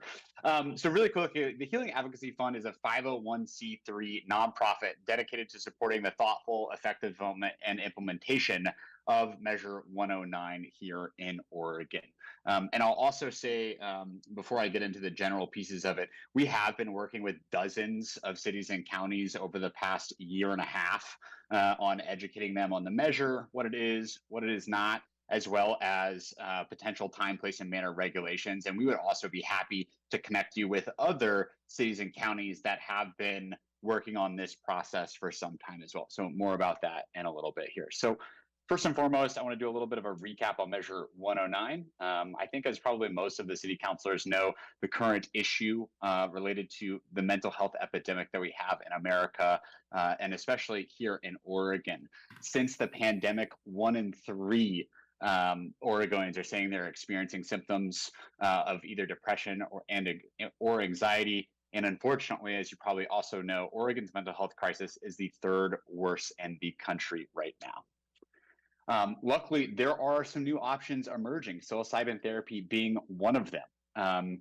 A lot of the research that has been done over the last decade at prestigious institutions such as Harvard, Johns Hopkins, NYU, the Department of Veteran Affairs, et cetera, are really showing that psilocybin has a unique ability to help folks dealing with depression, end-of-life anxiety, and addiction. And I also want to lift up the fact that despite psilocybin being a Schedule I substance at the federal level, the Food and Drug Administration has also granted psilocybin a breakthrough therapy designation, meaning that it may demonstrate substantial improvement above and beyond what is currently available today. I personally believe that psilocybin in Schedule I is a political designation, not a medical one. And I also believe that the dozens of prestigious universities backing this research highlight that personal belief. So to the measure. The goal of Measure 109 is fairly straightforward. Create a licensing and regulatory framework to serve those who seek psilocybin therapy that can safely benefit from it. These are a couple of the initial pillars of the measure itself. First, establishing a regulatory framework within the Oregon Health Authority that will allow trained practitioners to work with psilocybin and administer psilocybin services at specially licensed centers. Two, it also appoints the Oregon Psilocybin Advisory Board, which is appointed by the governor. I want to highlight that at least half of these board members are licensed medical professionals, from doctors to therapists to social workers. There has been a lot of incredible work put into the rules and regulations over the last 2 years. I'll be happy to talk about a little bit of that in a couple slides as well. We also imposed a 2-year development period. This is something that we knew we wanted to do as the first state to move forward with this type of program. We wanted to give ourselves time to get it right. And this has been a very valuable piece and learning piece for us over the last 2 years. And we've got a lot to show for it. There is far more information than I'll be able to convey in this 10 minutes. And I would very much invite you to jot down any questions you have throughout this presentation. And please feel free to ask at the end of the presentation. So moving forward, this is a quick infographic that we established that really highlights the 4 steps for psilocybin services. The first is assessment. This is where someone seeking psilocybin services, whether it be because they're a terminally ill cancer patient that's looking to relieve some of their end-of-life anxiety, or someone who is generally seeking psilocybin services for personal wellness and growth. They will all go through the same process. And the assessment is where a prospective client will share their health history and background in order to help a facilitator make the judgment as to whether or not they're a right match. If you're someone who is generally seeking psilocybin services for wellness, there'll be a certain type of facilitator for that. Similarly, if you have a higher level of health background complexities and history, this is the process that will also help that facilitator, if they do not have experience in that specific type of health background, that they can make a referral to a facilitator who does. Doctors, therapists, existing licensed mental health care professionals will absolutely be the backbone of this program, and it's absolutely essential that they are, so they can really meet the needs of the smaller population that has some of the more complex health histories, but those people are often the ones that stand to benefit the most as well. We believe this program needs to be inclusive to provide options where others have failed for so many who are suffering here in Oregon. The second stage is the intention setting. This is where a facilitator will actually meet with a client, walk through the entire process, what to expect, allow the client and the facilitator to establish a deeper relationship should they not already have one, and allow the client to ask questions to really ensure that this is something that is right for them. Psilocybin therapy is not for everyone. I want to be very clear about that. And this is a process between the first and second stage where often people will find out that this simply isn't for them, and that's okay. The third step is the administration session. Again, this will happen at a licensed service center under the constant supervision of a facilitator throughout the entire process. And last but not least is integration. This will happen a few days or a few weeks after administration session, where a facilitator and a client will unpack the experience and really allow the client to revisit some of the learnings of the experience itself, which clinical trials have shown the more integration work that can be done, the longer the positive benefits often are of psilocybin therapy. So just as important as what the measure does do, I want to share a couple of things of what it does not do. There are no retail sales allowed under this program at all. There's no offsite consumption, possession, or production of products. There's no unregulated, untracked production, delivery, or inventory of psilocybin products. Service centers have to be outside of 1,000 feet from schools, and you must be 21 or older in order to access services. So moving on to implementation. For the sake of time, I'm actually going to skip through this slide. I think most of you are already familiar with this. The one clarification I would like to make regarding the city attorney's comments on what happens on January 2nd. There will be no licenses issued on January 2nd. Applications will be made available to the Oregon Health Authority. And I think that's an important distinction, especially for this meeting, because I've heard that some of the concerns are we simply don't have enough time. And what I would like to convey to you is that you do have time. What it takes to start a service center is no small undertaking, from identifying real estate to raising the money to identifying the staff to doors open. That's at least a 3 to 6 month process, if not a 9-month process. And we do not anticipate service centers opening their doors, any service centers opening their doors in any jurisdiction until the middle of next year, if not fall. So I do think you have plenty of time to, potentially respect the will of the voters in Lake Oswego that voted 58% in favor of this, and work with your other colleagues throughout the area that are working on time, place, and manner regulations to really, take the time to get those right. There can be a lot of confusion around them, but for a city like Lake Oswego, that is not in a rural setting, I actually believe those time, place, and manner considerations should be fairly straightforward. We have plenty of examples we'd be happy to provide as well.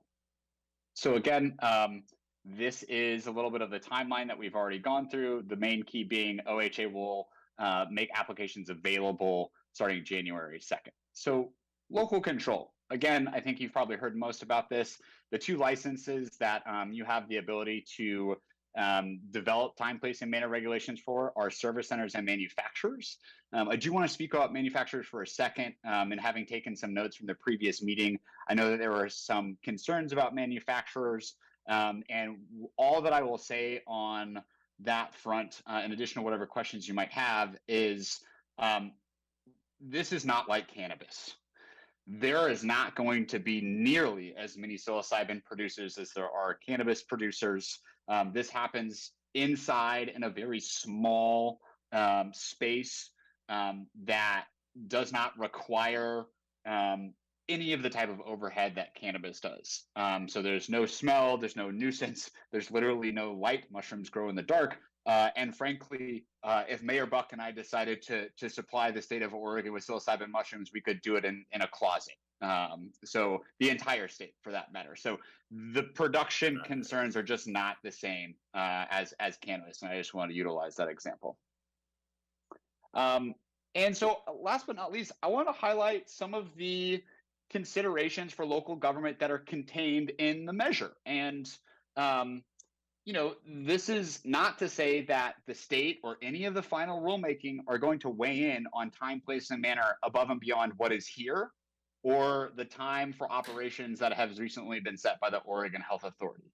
Time, place, and manner is absolutely something that rests with the locality, and the OHA is not going to weigh in above and beyond these existing pieces of statute that exist in Measure 109. So, for example, the service centers Sam, I'm very Yes. sorry, but that is the 10 minutes. But we have some questions for you. Councilor Raff. Sam, thanks for coming. Couple questions. I think obviously you're fighting an uphill battle just with the hangover everyone has with Measure 110, but can you talk about, and maybe symptoms are not the right word because sometimes in the medical professions you don't treat the symptoms, you treat the underlying condition. Can you talk about the permanent, like what the permanent reduction in those symptoms are with psilocybin? Like, is it a temporary fix, or has there been studies that shown that over time and consistent treatment, depression is, reduced permanently, or PTSD reduced permanently? Like, can you talk a little bit about that, please? Yeah, absolutely. And what I would be happy to provide is the entire compendium that the Oregon Health Authority's research subcommittee was required to pull together of all of the research to date, clinical, as well as indigenous, that has been happening for thousands of years on psilocybin.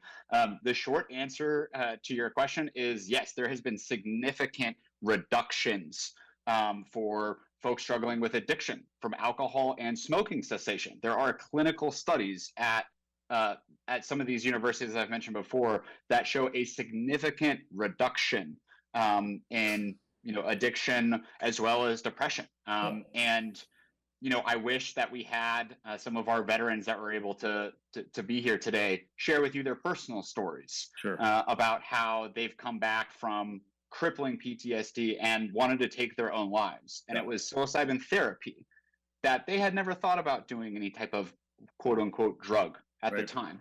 But when they had access to that, unfortunately, they had to leave the country to do it. But they're now back and sharing their stories. And I think that I would be happy to pass along some of those stories as well. I would encourage you to Google Chad Kuske, Kuske, former resident of Lake Oswego, Navy SEAL, 12 deployments. And he is literally the person I'm referring to that is on record saying he wanted to kill himself. And now, not only did he not kill himself, but he lives a very, very fruitful life training other veterans on how to become facilitators to provide this service. There are very few alternatives that show the promise that psilocybin has. And I think from people like Chad's story to the FDA, a federal agency, giving this a breakthrough therapy designation speaks a lot to it. I'm not going to pretend to be a clinical expert myself, but I can absolutely pass on that information. Yeah, that'd be great. And then the final question is, and I'm not going to reveal how or why I'm going to ask this question, but I have heard people I know of that psilocybin doesn't necessarily have a predicted stop time when the treatment's over. How do we ensure that the facilitator doesn't leave the facility under the impression that, oh, this is over, I'm done, and then an hour later things start back up again? How do we prevent that from happening? Yeah, fantastic question. This is one of the many complex questions that we've spent 2 years providing answers for. And so for the sake of time, what I'll say is that there is a robust set of regulations and required curriculum that training programs have to teach to all facilitators. And this is where I actually want to use an example. Just because you're a 30-year medical doctor doesn't mean you know anything about psilocybin. I have yet to find an institution that is teaching medical students about psilocybin on a regular basis. And conversely, just because you've been doing really good underground work outside of a regulated context does not necessarily mean that you're ready to provide public services. The Oregon program really allows for a standard in which people from both communities can participate in this program and provide access to services for all who need it. And I think that's incredibly important, especially for communities that are already underserved or that do not have access to traditional healthcare now. Having BIPOC facilitators work within BIPOC communities is absolutely essential. And frankly, it's one of the opportunities that we have with Measure 109. We're not going to solve the pitfalls and the cracks in the current healthcare system, but we absolutely have an opportunity to acknowledge some of those failures and to ensure that we do not repeat them. And so to the question of how are people trained to ensure safety?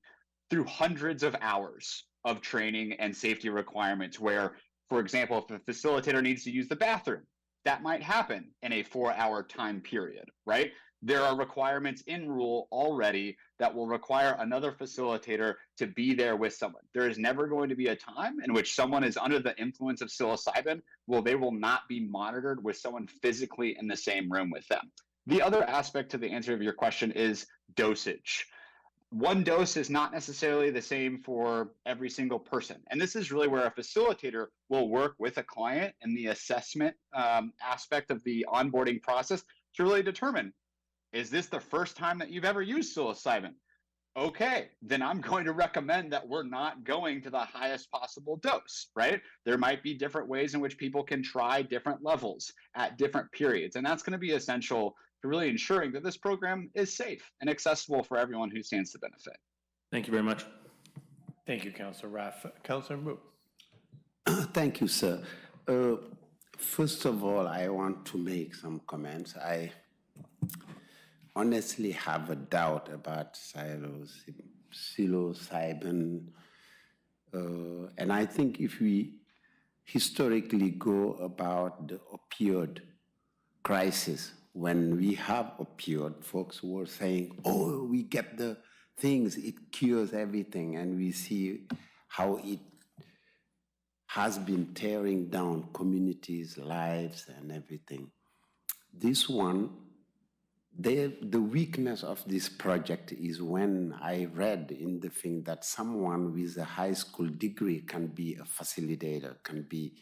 So when we talk about doctors and all that, it's you know, that's not true. The OHA, first of all, I don't trust OHA on this one because, and plus also the communities of colors, they won't be part of this. We cannot afford 4 hours of monitoring to any doctor, even at $50 an hour, it's $200. What insurance is gonna guarantee that? I haven't talked, yeah, we'll talk about that, but if we see Portland and Oregon, all the mental health crisis, I'm not gonna go public, but we know what mushrooms is. You can go in a bathroom and stay there 4 hours and think you've been there 5 minutes. You can see things, you know. So, yeah, so not that. And also all these were indigenous way of celebrating or doing certain things that we hijacked as another people. And we want to say, because I haven't seen on the OHA when they say the experiential knowledge of indigenous people were used in the studies that make that we can use, because none of them will be there to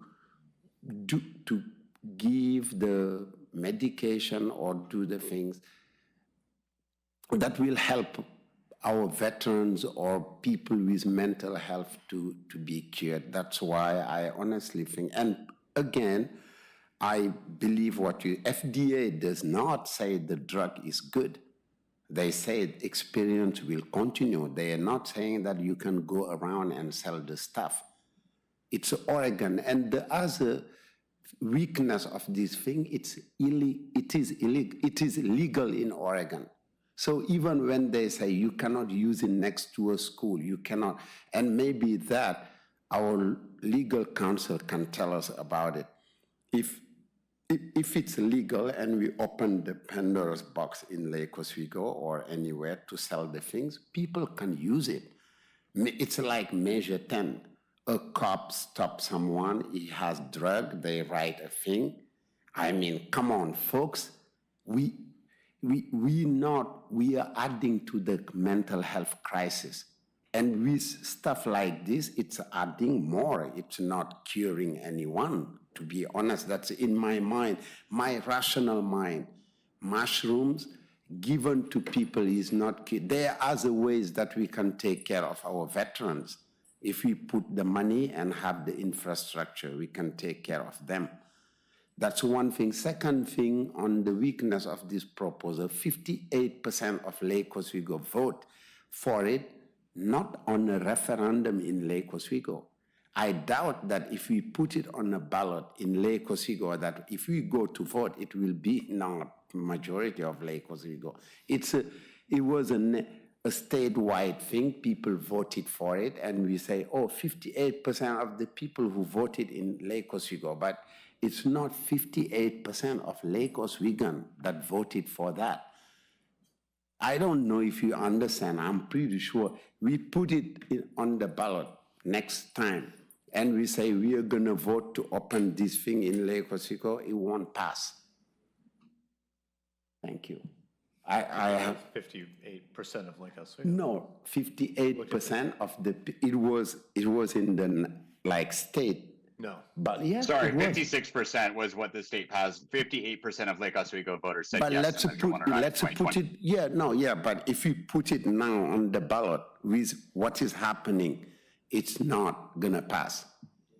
So for me, I don't feel comfortable that we move to authorize this because there are a lot of problems. Like, that's not only medical people. It's you can have a high school degree. I don't trust a high schooler to give me medication. Can you respond to that? Like the composition of the folks? Yeah. Yes, if I may. Yes. The reason that, in fact, you made several points in favor of the program. There's a lot of people who cannot afford traditional healthcare because doctors are associated with it. there is the ability for medical professionals to be associated, but we felt it was very important to not make it beholden on medical professionals because, as I said before, just because they're a medical professional does not mean they know how psilocybin actually works. We're creating a robust training program that, again, requires hundreds of hours through a training program in addition to being licensed by the Oregon Health Authority in order to provide these services. These facilitators are not providing medical services as you've described them. They are sitting with someone in a room to ensure that they feel safe and comfortable while they are going through their administration session. And so I do think that we've actually been very careful about thinking about how we need to ensure that this is an affordable option for people who have not otherwise been able to afford it. And I would be happy, Councilor, to introduce you to other folks in Lake Oswego who do come from the indigenous community that have been practicing this, that do see Measure 109 as a positive step forward in regulation. I think that there's a lot of people that support it, and I'm hopeful that the council will be able to hear the 58% of Lake Oswego residents that voted for this once and to not have to vote on it again. I would love to see that, but let's say it again. It's not because doctors are not, if doctors are not doing this, it's what you mean, a community of color would be served better by people who are not doctors than people who are doctors. Is it what I did not say that. You say that it's cheaper. It's not that people are doctors that they have to be overseeing this project. It's medical things. If it's medical, why it's not medical authorities that should oversee the program?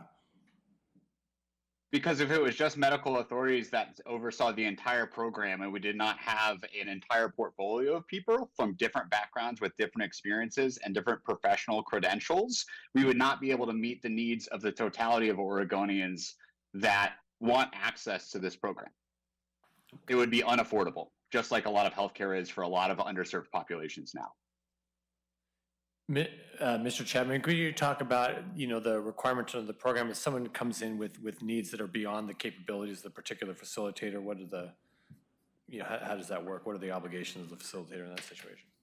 Yeah, absolutely. So on topic, facilitators have their own very limited scope of practice. So for example, when someone comes in that has a history of being on SSRIs, antidepressants, for example, the average facilitator that only has a facilitator license will refer that person to someone that has additional credentials and experience with SSRIs. Why? Because we need to ensure that everyone seeking the services has the ability to work with someone that has the experience and the credentials that are specific to them, right? This is not a one-size-fits-all program. It really is flexible and adaptive to the needs of so many Oregonians who are suffering generally. So there's absolutely a screening and referral process that is upfront in the entire aspect of receiving services in this program. Thank you very much. Councilor Mance. Okay, good evening. Continuing on with cost and medical practitioners, et cetera, everything is going to have a cost. Yes. The practitioners will have a cost. If there is a cost involved, eventually insurance in one way, shape, form, or another will become involved in that cycle. I don't see any way around it unless there were, Melissa Gates Foundation that funded this, for example, which might be lovely for your particular thing here. But I understand that the FDA has approved under certain usage. Is that what I heard you say? So so psilocybin is currently in a clinical stage 2 trial right now. But Okay, the breakthrough stage 2. therapy designation that the FDA has given is specific to saying this holds more promise than anything else on the available market right now for treatment-resistant depression specifically. Got it. There have been dozens of additional studies. Again, I will make sure to follow up for the council to have the resources on all of the additional studies that have been done in a clinical setting from So- addiction to depression and anxiety. Yes. So in this, and especially in a state like Oregon, where we might have a higher number of veterans, let's say, or elderly folks who might benefit from this, or whoever it may be, people with addiction, mental health issues, as you earlier pointed out, who would pay the cost of this? These hundreds of hours that these practitioners, whoever they may be, are going to have some sort of recompense for their time, their training, their continuous education, et cetera, et cetera. If insurance gets involved in it, that adds a whole level of complexity, and we're almost back to square one. Not saying that this isn't a very viable option. I mean, every day new medications are brought to market, often at extraordinarily high cost to cover those R&D costs, which may not be the issue here, but certainly because of the insurance companies and the problem that we have with the medical community in our country. There is no inexpensive option. I happen to agree with my counselor in that if we're looking at something specifically for a community, whoever they may be, that wouldn't be able to afford traditional medication, how would this suddenly, or even magically, no pun intended, allow them to get the help that they might get from a drug like this without entering into the labyrinth that is our insurance and medical big pharma system in this country? Yeah. Thank you for the question, Counselor. One of the reasons we decided to move forward at the state level with Measure 109 is because big pharma and the medical industry has left so many people out. It's not possible for them to receive services from that space. You're absolutely right that, of course, like any other new thing, we will have our own cost hurdles out of the gate. And over the next couple of years, we, along with dozens of other foundations, nonprofits, and community partners across the state, are going to be working to cover the costs, from sliding scales to allowing for pay-it-forward models. We're going to have to get creative. There's no question about it. But even if the cost of services is cost prohibitive for some out of the gate, we have mechanisms to bring that down, especially for those who can't afford any at all, especially those who can't afford any at all that are suffering at often higher rates of other people. And we're going to put our money where our mouth is. It was no small feat to get this campaign passed. It was no small feat to get this implemented on time and with the safety and quality of services that we've envisioned. And we feel confident that we're on that route. And it's going to take another big effort to ensure that those who are truly suffering have access out of the gate. But from literally paying for their services to incentivizing the state to eventually come to the table. I recently saw a press release from the state saying that alcoholism is costing the state of Oregon over $4 billion. I've got an idea that might be able to take a chunk out of that. Not that it's going to solve alcoholism by any degree, but this isn't an ROI game. People aren't in this to make profit. They're in it because they want to help people. And despite the fact that there are challenges to doing that in the right way and making affordable, that's not stopping us from moving forward. We see those challenges as opportunities to And I totally appreciate that. platform of action. And I'd like to give the rest of my colleagues, if they have questions, a chance to speak. But thank you for answering that, and I'll look forward to literature that you send to the council or direct us to as well. Thanks so much. Thanks, Thank you, Councilor. Counselor. Right, any other questions, Mr. Chapman? Okay. No. Councilor. Yeah, sir, how do you make it affordable? And why do we make correlation between big pharma? Because I heard folks saying, oh, we are creating our own medicine, but it does not go that way. Big pharma is used in capitalistic way in big corporations that are exploiting people. It doesn't mean that because they are not doing the right thing, that the way they produce medicines or any kind of medication is flawed. They use I agree. scientific way. They We use agree. scientific way, and they have the technicians and the people with the brain to make medication. Now they use it in a very shameful way of exploiting people. That I agree. But it doesn't mean that we're gonna have people who have less expertise making alternative medicine. And that's what I hear. And how can you make it affordable? It's the same thing, people who are doing the pot thing, oh, we are not here, pot is good for everyone, but it's a big industry where people go to make money.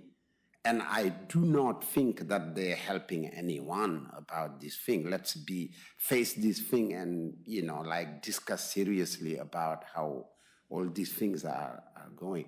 How do you think it can be affordable to underserved community, and how? Absolutely. If I could quickly answer this question, Mayor Buck. The first answer, as I've said before, we're going to pay for it. People like myself that could afford this therapy, I'm not going to take a session without paying for someone else's. That's the pay it forward model. Another model is a sliding scale. There are people who can afford access to this and are going to want to pay it forward. In addition to that, we're going to be setting up patient access funds. And over the first 2 years of the program being up and running, I am confident that we will have enough positive patient outcomes to be able to go to the state and say, here are the outcomes, and here's the money that you might be able to save if you help us continue to cover the cost for more and more people. Talk about social impact bonds, where we have philanthropic donors who are willing to put millions of dollars into covering cost of services for Oregonians. And we just need a little bit of time to prove to people what they either choose to not believe or they're just not willing to believe, that psilocybin works for a lot of different things. And I don't ask you to trust me. All I would ask is that you take a little bit of time to review some of the research. And over the first couple of years, we're going to show you there's a lot of people who are going to be healed here, and there's a potential for the state to save a lot of money in addition to that. Right. But Thank what you. if the state say no? Yeah. Okay. Thank you, Mr. Chapman. We really appreciate you being here. Thank you for the presentation and for taking the time to answer the questions. Thank you. Okay. Jan and Duke Castle, come on down.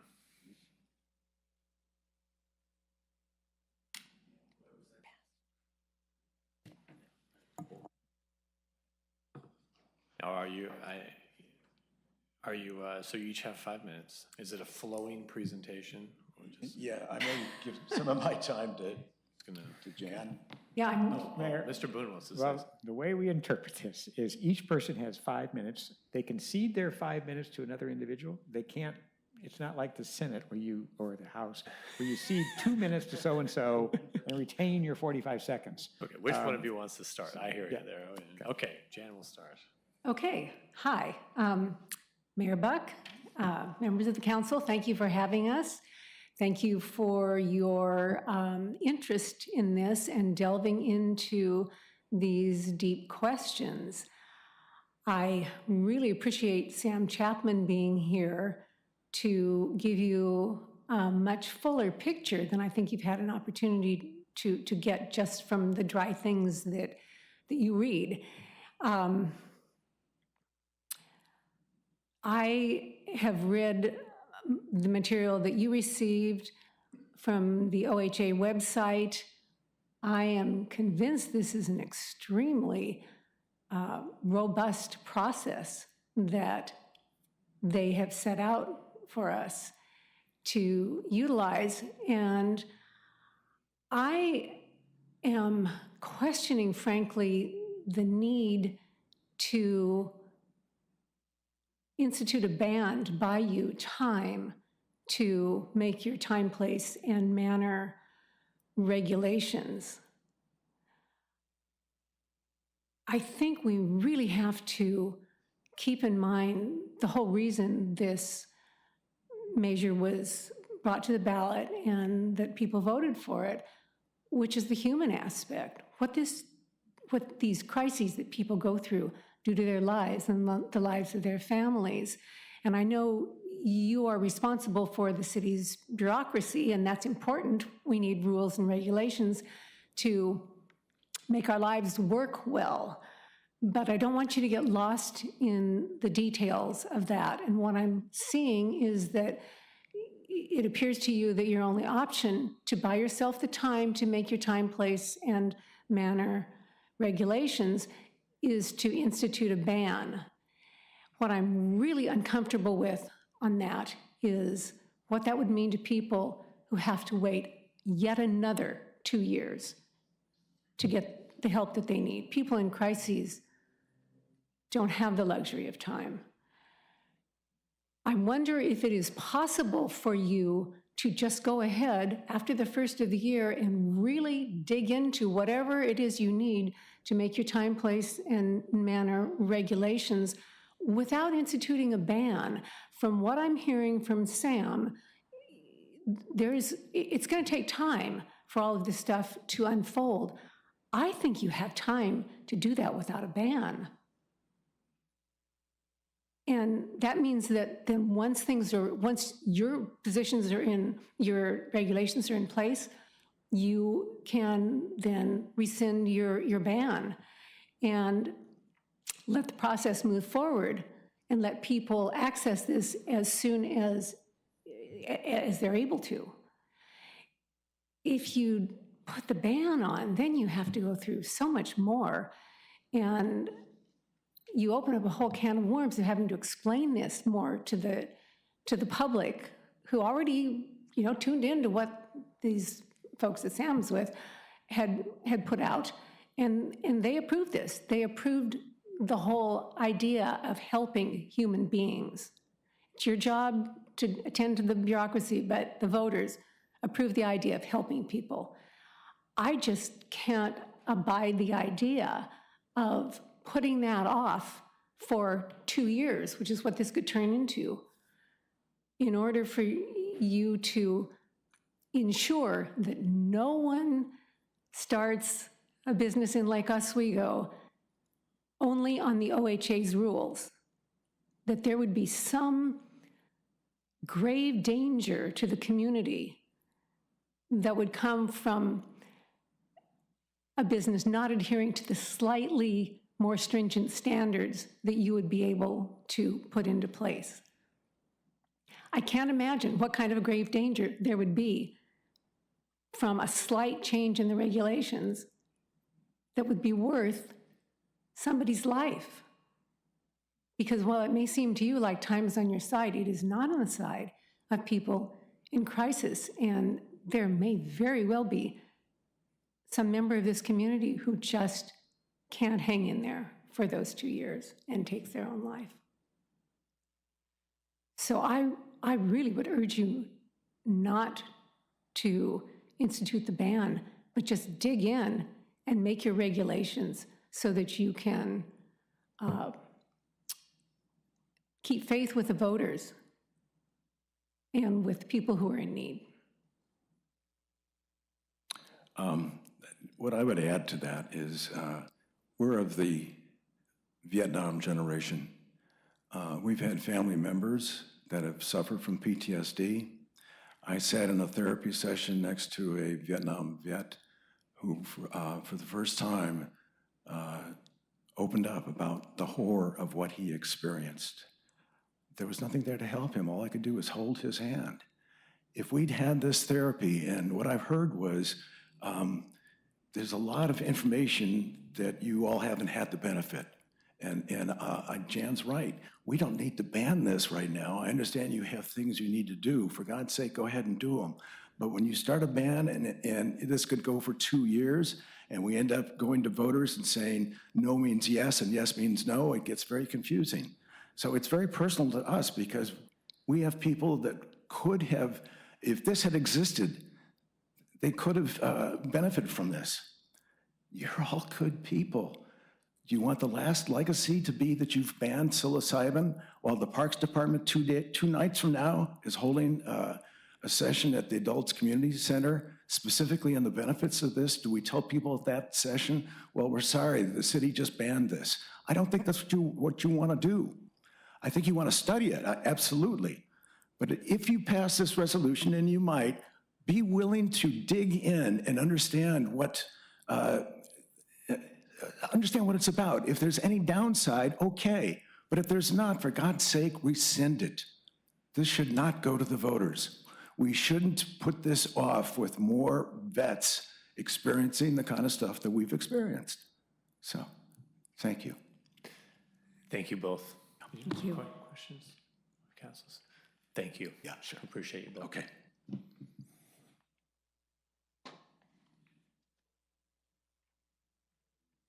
Mr. Afghan. Good evening. Good evening. I was not here to speak, but as I heard the conversation, it hit home with me. I am a cancer survivor, and my brother recently went through bone marrow transplant. Bone marrow transplant itself was successful, but because of the medications he was taking, anxiety was killing him. And we were hoping that there was another option for him. Every single medication that he was taking was not working.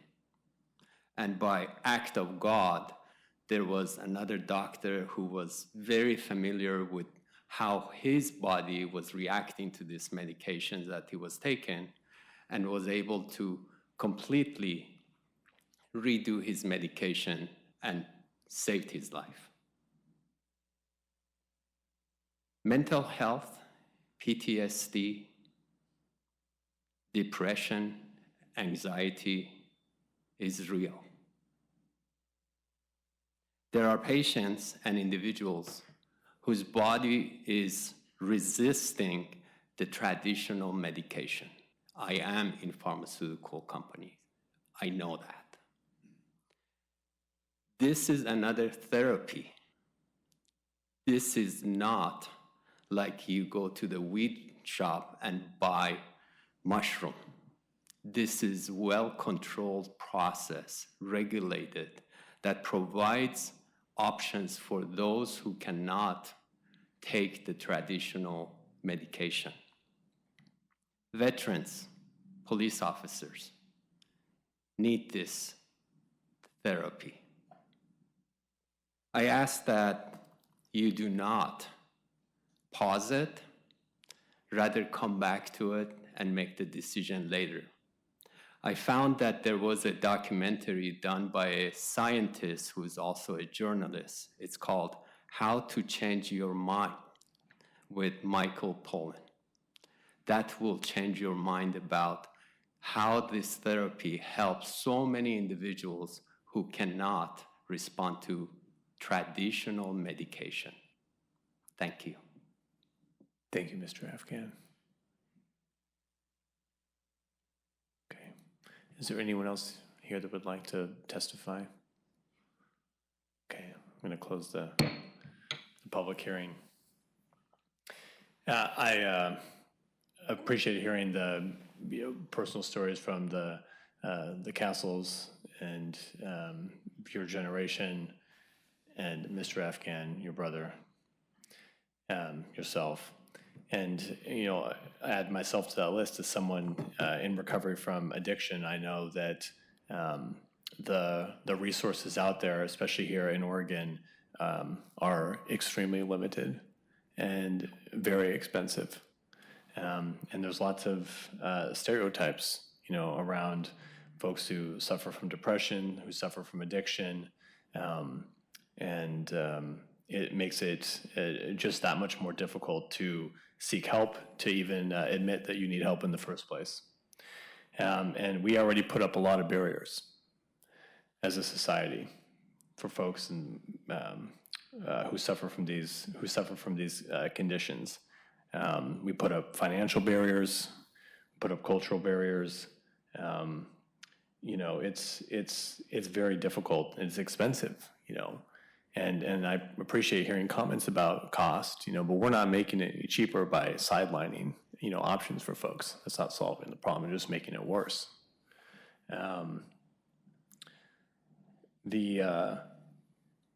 addiction, in Oregon especially. I mean, it's an epidemic throughout, the country, but here in Oregon especially.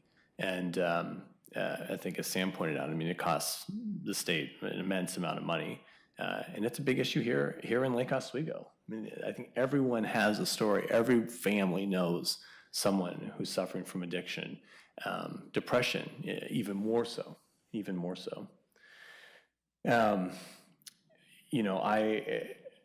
I had to learn a bit about psilocybin. Like with anything, there's no one solution that works for everyone, and that's definitely true. I can just speak from my experience with addiction. So many different avenues people take to seek help. There's those people that can do it on their own, cold turkey. There's people who attend AA meetings for the rest of their lives. There's people that need inpatient, treatment, outpatient treatment.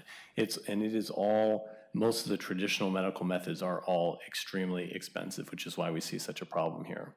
So I agree with the comments that Ms. Council made. I mean, it's people don't have time. I mean, there's people dying today, and I'd be interested. I don't read anything in the staff report. I'd be interested in hearing more about what is the big harm. What are we afraid of that's going to happen here because someone's seeking a medical treatment? What's the danger to the community? I'm just not seeing it. I think would be great to look at if we think that there's some time, place, and manner restrictions we can put in, but I'm hesitant to pass this. I cannot support passing this ordinance and putting this off for 2 years, dragging our feet, passing time, place, and manner. I don't even understand what we'd be doing. I haven't heard anything articulated about what we'd even potentially be looking at. It's already restricted based on the OHA code. But if someone has ideas on something we want to look at, but I'm just not seeing anything right now that's so dire that we need to stop this. So I can't support passing this ordinance, Councilor Raff.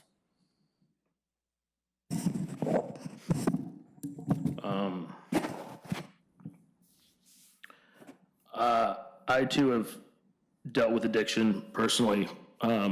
Fortunately for me, I was able to get out of it by myself without any help. But I'm just, last March, a friend of mine killed himself because of anxiety and depression. I just wish he had this. And, I was fortunate to get out of it, but he wasn't. And I'm just wondering if I'm sure if this was around, it would have helped him, because the cocktails of medication he was on just made it worse. So I'm sorry for crying, but I can't support this either. Councilor Boone. No, I'm sorry, my brother. I mean, we all, like Joe said, have someone in our lives or ourselves in this thing. I didn't, I really don't know a lot about psilocybin, but what I question is not, the medication or the things. I know indigenous people use this and it worked for them. But when we talk about medication and we say someone with high school, like with high school degrees can work on these things, we're not helping. It's good to criticize Big Pharma, but we have to bring a credible alternative. I'm not saying, I don't want to support that in Lake Oswego we have people with because you have a high school degree doesn't make you someone who can facilitate this medication. And also I am against that people die because we do not allow psilocybin in Lake Oswego. That's not, I don't have that in my mind that, hey, we refuse this and people are killing themselves. That's not true, because it's not allowed and people are not killing them. People kill themselves for many reasons. I have folks in my family who kill themselves. The help for those people, it's the way things are working, the way to get access to care, the way we care for our veterans and for the people who serve our country. It's that way that should change. We have the possibility to help them with other means. I agree when, that's my brother too, Abdi, when you said that, it hit home, because the same brother of Ali is my friend, and I cried for him for a lot of things. I would never say no for those people to have care. What we're talking about is the logistics of having this thing in our communities before it goes south. The gentleman who represents things said that the access for underserved community, they are waiting for the state to come. It works, we give you money. That's not how we set a business. Let's be serious. You don't say, oh, we are waiting, when it works, the state will give us money. That's, there's some weakness on this. I'm not, and, to be honest with you, that we suspended the thing, not ban anything, because I trust the mayor, he's my friend, and I trust you, Ali. I trust you. And I honestly didn't know anything about this thing, but I don't feel, I won't support that we just say, okay, let's open this thing and it works in our community. What the gentleman said didn't convince me of a business that we are waiting. When it works, the state will give us money. Because the way it is, it's not early. It won't, people that looks like me will never have this care in the way it's set up. So we should stop saying that we are doing it for underserved community. No, it's not true. That's the thing we have also to talk about. It can be for privileged people, but not for underserved folks. Just tell me how we can give underserved people the luxury to come sit in a clinic for 4 hours. What insurance? He did not tell me that insurance. He said it's after that all this thing work, the state will give the money. That's, I am not opposed to, I am more liberal than anyone. I don't care about people having pot. I use pot. I smoked pot before. I don't care, that other people smoke it. But we have to, we are government. We got to look at our role here, though. Yes. We're not recrafting the program. Yeah. Our thing here tonight is around time, place, and manner. I have heard nothing. I haven't heard you articulate. I appreciate your comments. A single thing about, because you're talking about the program, about things that have nothing outside of our control. No. Outside of our control, 100%. No. This is time, place, and manner for something that our voters passed, 58%. 58%. And you tell me what underserved person can pay $40,000 to go to inpatient treatment for 30 days? But what underserved person can pay $400 an hour to sit in a clinic? How does removing options improve conditions for folks? Which removing what? You're removing options. You're putting a ban on option. No, 100%. I'm not banning anything. I'm not banning 100%. This is literally a ban. No, I am not. And I didn't tell you I'm voting for that, but I have the responsibility to challenge a high schooler's being a medical person. I am in It's education. not a high schooler. No, yes, It's not they a high say. schooler. Now, the people who can do it, check the thing of OHA. That's what I challenge. If They're in high school? No, what he's saying is you have to have a GED or a high school diploma to facilitate it. If we can say that only doctors. Councilman, but here, listen to me on this, please. There's a continuum of care and services that folks need in various conditions. A piece of that could be a medical professional, but a lot of that is not. A lot of it is even peer to peer. I mean, there's a lot that requires nothing, no training, just experience. That's not what this. So it's important to keep an open mind that not all services in that treatment realm are specific to things that require some kind of medical training. You know, there's a whole line of services, you know, that are helpful. And anyone that's in addiction recovery is availing themselves of a whole spectrum. You know, and the people in recovery can't afford to go see a psychotherapist once a week.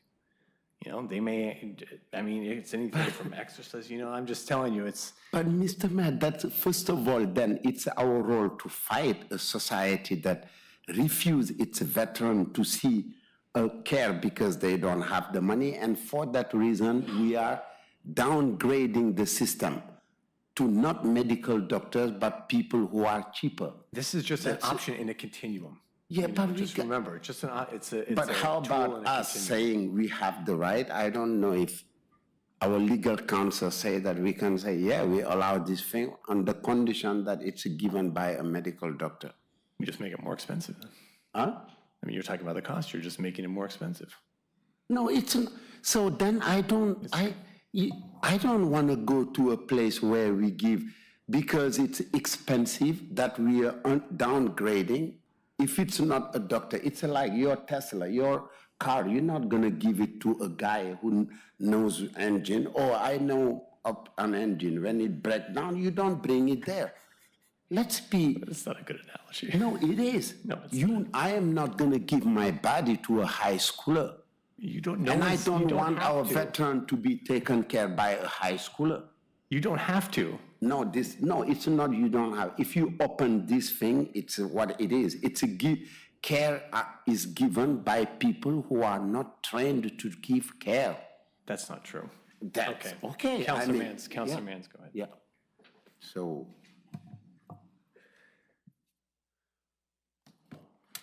I was just telling her that I had more to say before I became a blubbering idiot. Oh, so please. You have? So I think the question that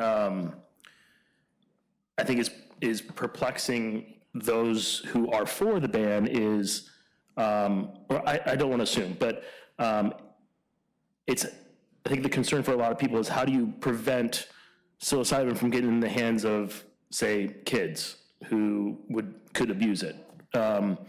And I just can't imagine anyone under the age of 21 who would want to go to a clinic for 6 hours and to shroom. I just don't, it doesn't make sense to me. Like, you're doing it in front of your Nintendo with a bunch of soda pop and beer. Like, that's the way they do it. So I don't think there's any risk of it getting in the hands of those who shouldn't get it.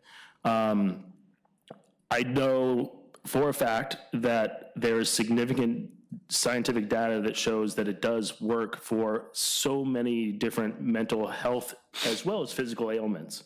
And again, Councilor Mahbub, what our mayor was saying was there's so many different levels of care for so many different things. I think I kind of was chuckling because last night at our pickleball meeting, everyone in the audience was joking about how we're going to go home tonight and go to the bar and have a beer or drink a glass of wine. What's that but just another way to medicate from pain or mental suffering, right? We all trust our bartender. Mm-hmm. That sometimes is literally a high schooler, Miss N. 100%.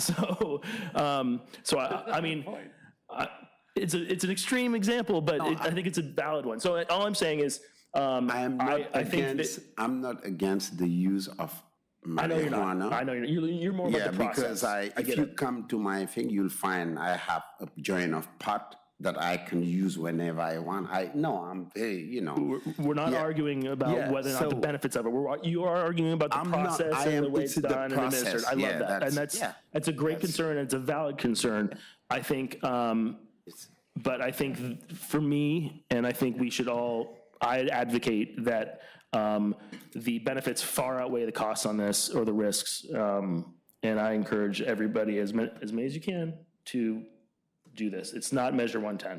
No, this is not Measure 110. Oh, he's throwing stuff. Okay, thank you, Ms. Jackie, for giving me the time. Certainly. Like everyone in this room, I've had familial experience with depression, addiction, a brother who drank himself to death,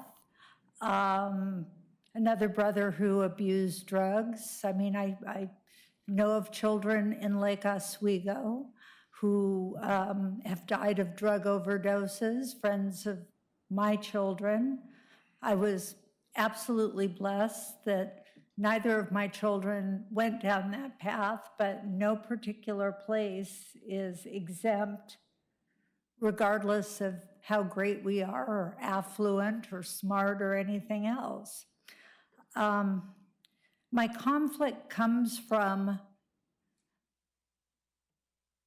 the structure, rather to a degree, to what Councilor Moop is saying, and how this is going to look. My understanding of the ban, and I wish that we weren't necessarily using the word ban, because that makes it sound permanent. It doesn't need to be permanent, is that we don't have enough data. I am concerned about cost, because as we've seen with other drugs, for example, medical marijuana, which began as medical marijuana. Many people used it who had cancer, who had pain that was intractable. If you look at alternative medicines, which now are mainstream, such as, say, Chinese medicine or acupuncture, or even massage therapy. There's many, many types of things that we in the West call medicine that perhaps have a different name. And I respect all of that. My personal bias, and I do speak to my own personal bias in this, is that I find it very difficult to not understand where we are going to go with this. Who is going to be able to afford this? Will the actual community that we want to help be able to have access to this particular drug? We who sit up here are very privileged. I think we've all spoken to that, probably everyone in this room to some degree, that we have had either insurance or parents or cash or some way to get this help or access to AA or NA or whatever it may be. I think that I cannot, and again, I don't like the word ban, I really would have to ban this while we looked at time, place, and manner. And if we see the data and if we're able to learn, and of course, all of you in here know I will not be on council next year to make this decision. So I'm not going to say my decision is moot, but there is a cost factor, there is a banking factor. I mean, these are very practical factors, and I hate to bring that in a discussion about people's lives and death and family and suicide, which is just the most horrific things I can personally think about. And people's personal addictions and what they carry with them, their trauma. But I'm just not 100% there to let go of that. And that is my honest me, that is my truth. And I had to speak that truth. And I thank you for allowing me this time to do it. Thanks, Councilor Mans. Councilor Winland.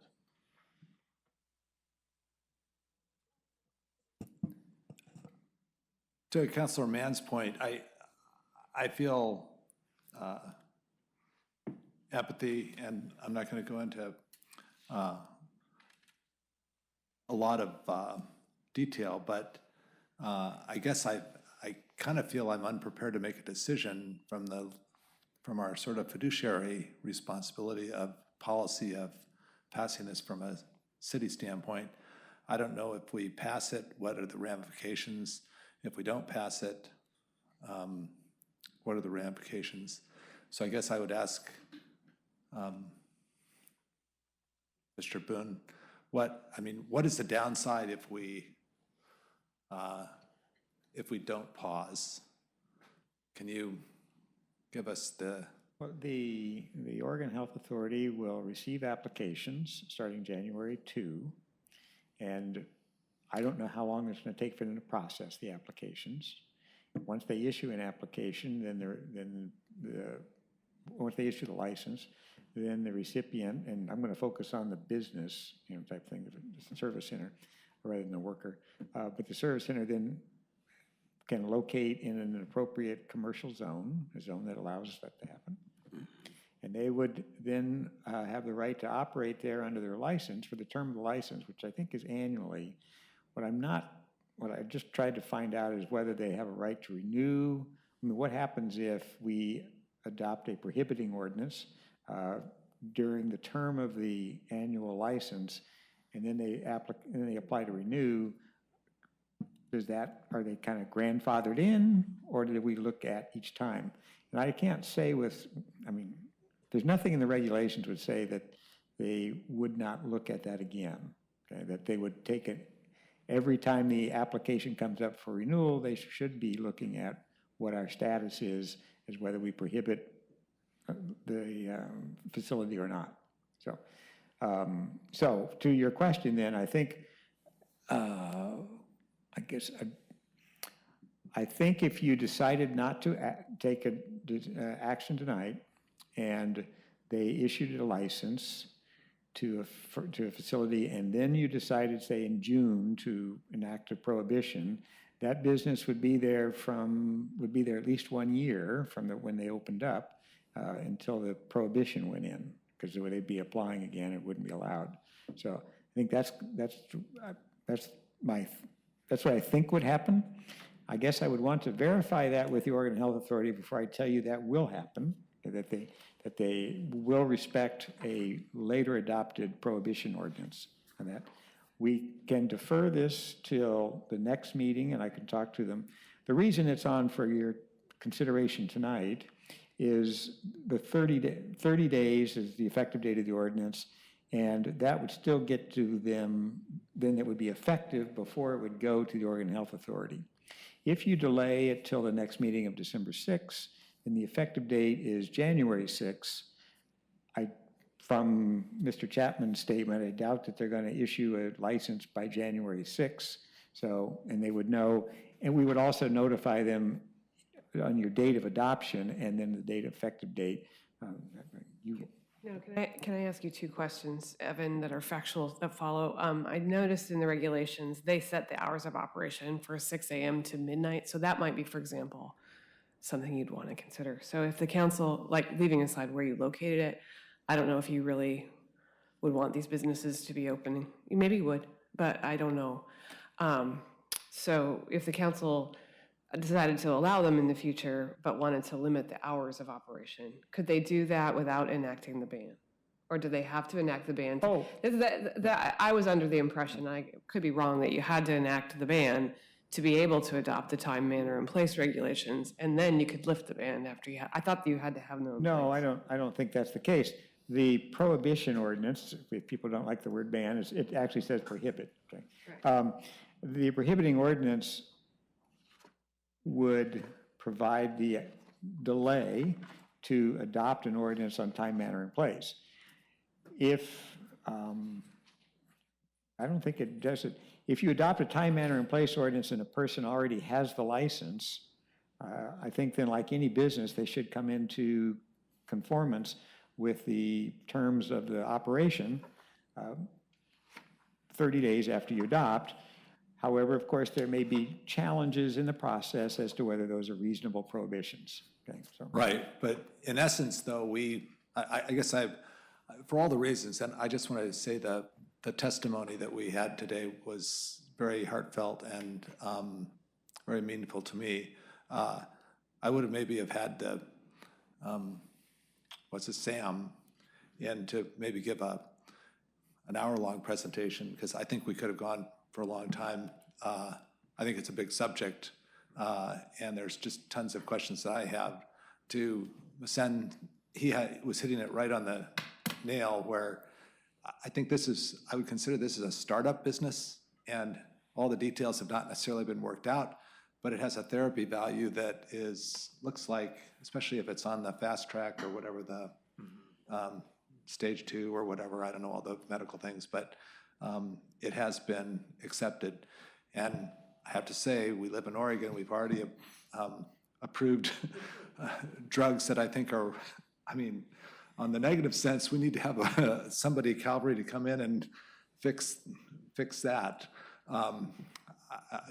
And this is all beyond my normal comfort level. I would not have done that because I've just seen too much stuff in this world. But that being said, I think this would be a good chance for us, if we've got some tools in the toolbox, to maybe do some mid-course corrections, need be, from whatever the scope of time, manner, and place. I would support moving forward. And, you know, we're patting ourselves on the back. We may not even have anybody that's going to apply in Lake Oswego for a license. So, I mean, we're making that assumption. I do think we need to have some follow-up conversations, and maybe with the new council, they could get into it deeper. We already have a packed year, but I would say that for so many reasons, we need a counterbalance for some of the issues that people are facing. And I'm not necessarily sold on it because I don't know enough about it, and I'm not a physician, and I'm not a medical expert.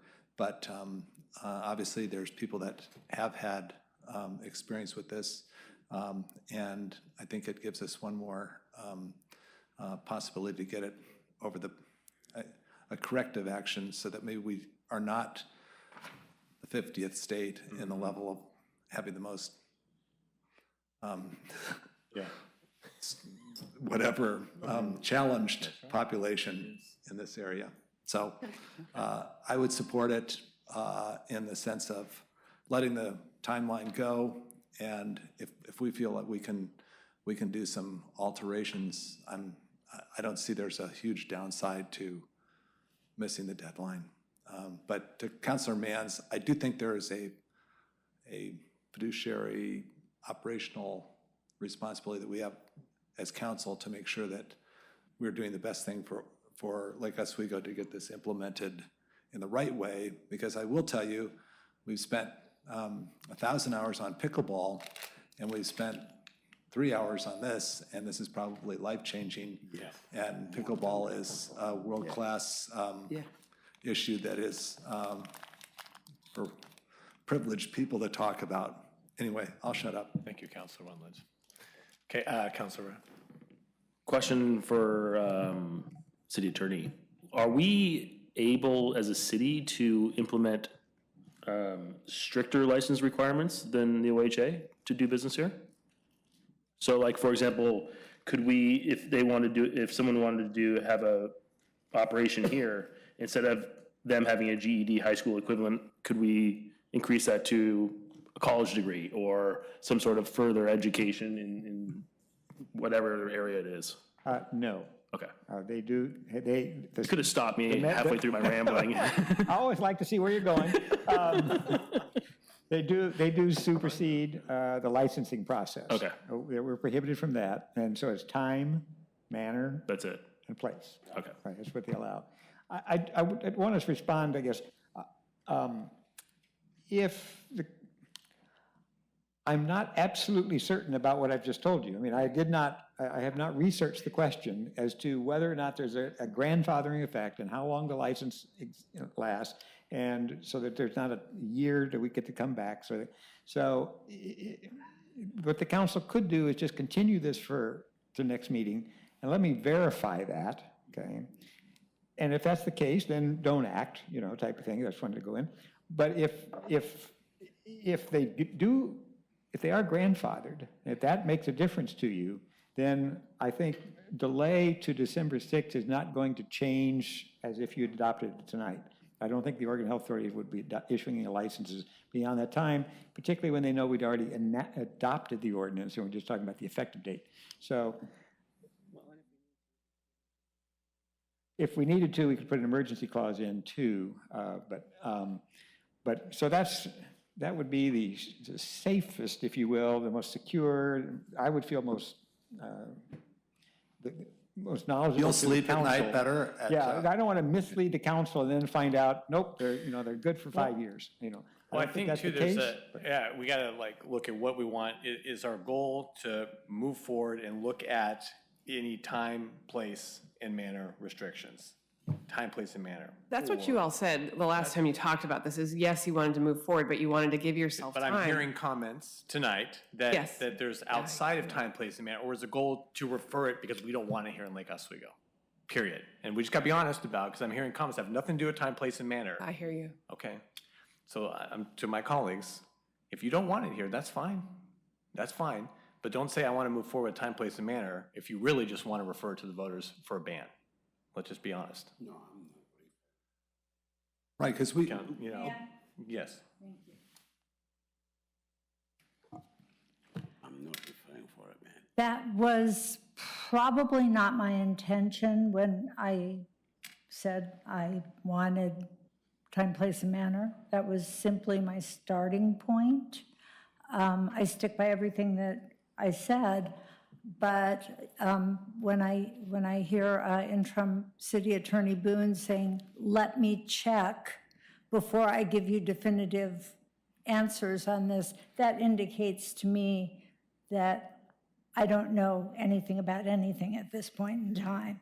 So. I hope you know a lot of things about a lot of things, Jackie. No, I'm just saying. I would prefer to hear what you have to say on that technical aspect. Yeah, I guess I don't want you to miss the window to adopt time planner, my time, place, and manner restrictions. Like, you might want different restrictions for manufacturer than from service centers. I don't know that, but until we talk about that stuff, I don't know. And so I like this idea. Let's find out what the consequences of delay are, if that's all right with y'all. And so I agree with Evan's recommendation that you ought to move to continue this to your next meeting, as much as I don't really want that to happen. Your next meeting is scary, but. Shall I make a motion to move to continue? Yes. Second. Here we go. Very good. All those in favor say aye. Aye. Aye. Opposed? Okay, that Can passes. I know we didn't have the discussion in between that part, but We're done. Sorry. are we all kind of on the page that it's probably a good idea to move forward, though? I think the mayor had a question, and I mean, we're all kind of in that framework, sort of, or? Well, you don't all have to be there, but if a majority of you are, that's how we'll proceed. Is if you want to allow it, you just want to make sure that you have a look at where you put it and when it operates. Right. Right, and do Yeah, understand. but and even if we go forward, but not in 2 years. I mean, even if you have information by next meeting, like, I mean, because, I mean, there could be nothing. I mean, there could be nothing. I just don't know about okay, so I feel like if you guys rush and we don't get good staff work done, then that's a consequence. So I hear what you're saying, which is don't wait 24 months. I gotcha.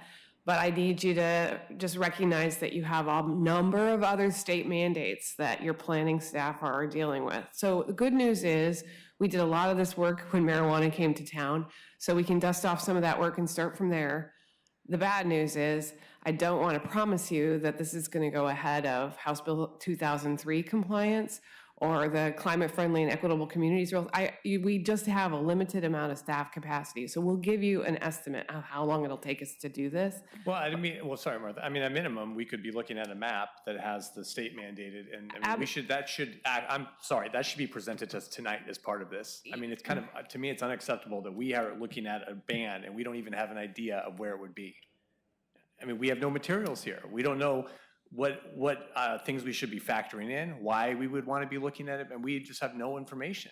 Understood. So, I mean, I just think we need some good information at the next meeting to even know if there's a reason to even spend time looking at a ban, because I would hate to delay this months, a year, or whatnot, and just find out, well, actually, we didn't have to do anything. Again, we'll dust off the maps from the marijuana discussion. That's probably the best place to start because it's probably exactly the same area we're talking about. I don't think it's very much of Lake Oswego, so I don't want you guys to invest a whole lot of energy around not very much, right? Right, exactly. And so I do think, again, I would go back. When I read the regs and I saw 6 a.m. to midnight, I'm like, there's a place we might want to have some conversation. Do we really want these facilities open at 6 a.m.? Do we really want these? Maybe we do. But I don't know. You guys are the ones who are going to reflect the values of the community in that conversation. We'll bring you the map from marijuana. That will, like I said, I think it's a good place to start. It limits the scope quite severely. There's for those not a who lot. haven't Once you mapped. do 1,000 feet from a school in Lake Oswego, there's not a lot. Exactly. In fact, there was a Thank you. map. Thank you. That's what I'm saying, is There's we'll just dust off the old. marijuana map Right. with big circles around where you could not put a marijuana facility. Right. So Same would using apply, that, right? Thank you. So have to then, work. then why were we going all this like without even knowing? Because of workload reasons, we're frankly, working through because it. of workload reasons. And I realize that doesn't sound great when you're dealing with this issue, but the reality is, I mean, you guys know, we just spent 5 hours here. We're back for the second night. We have workload issues, folks. Yes. No, it's good. It's good. It's good. Thank you. I will, if I may, tell my colleagues, remind my colleagues, I will not be here on the 6th of December for a very, very long planned trip that had nothing to do with anything on an agenda. Right. So can I have your proxy? If I gave it to anyone, I'd probably give it to Martha? no one. Okay. Council verdict. I would just ask, I'd be curious if we have any concerns, and this might come from some of the marijuana discussions in terms of the true operational. Do we have concerns that this is probably gonna be a cash only, and it doesn't need to be answered now, we can do it next week, but I'd be curious just in some of those concerns. I think that's one of the reasons that Chief goes into sat time, through place, this and manner. conversation, is if you have those questions. Yeah. Okay, wonderful. Thank you, everyone. Good discussion. Are we okay moving to the first study session? Okay. Our first study session is on the proposed street maintenance fee for additional pathways. And presenting to us tonight is Public Works Director and City Engineer Eric Rooney, as well as Sean Cross, Finance Director, and Madison Thiesing. Get all three people.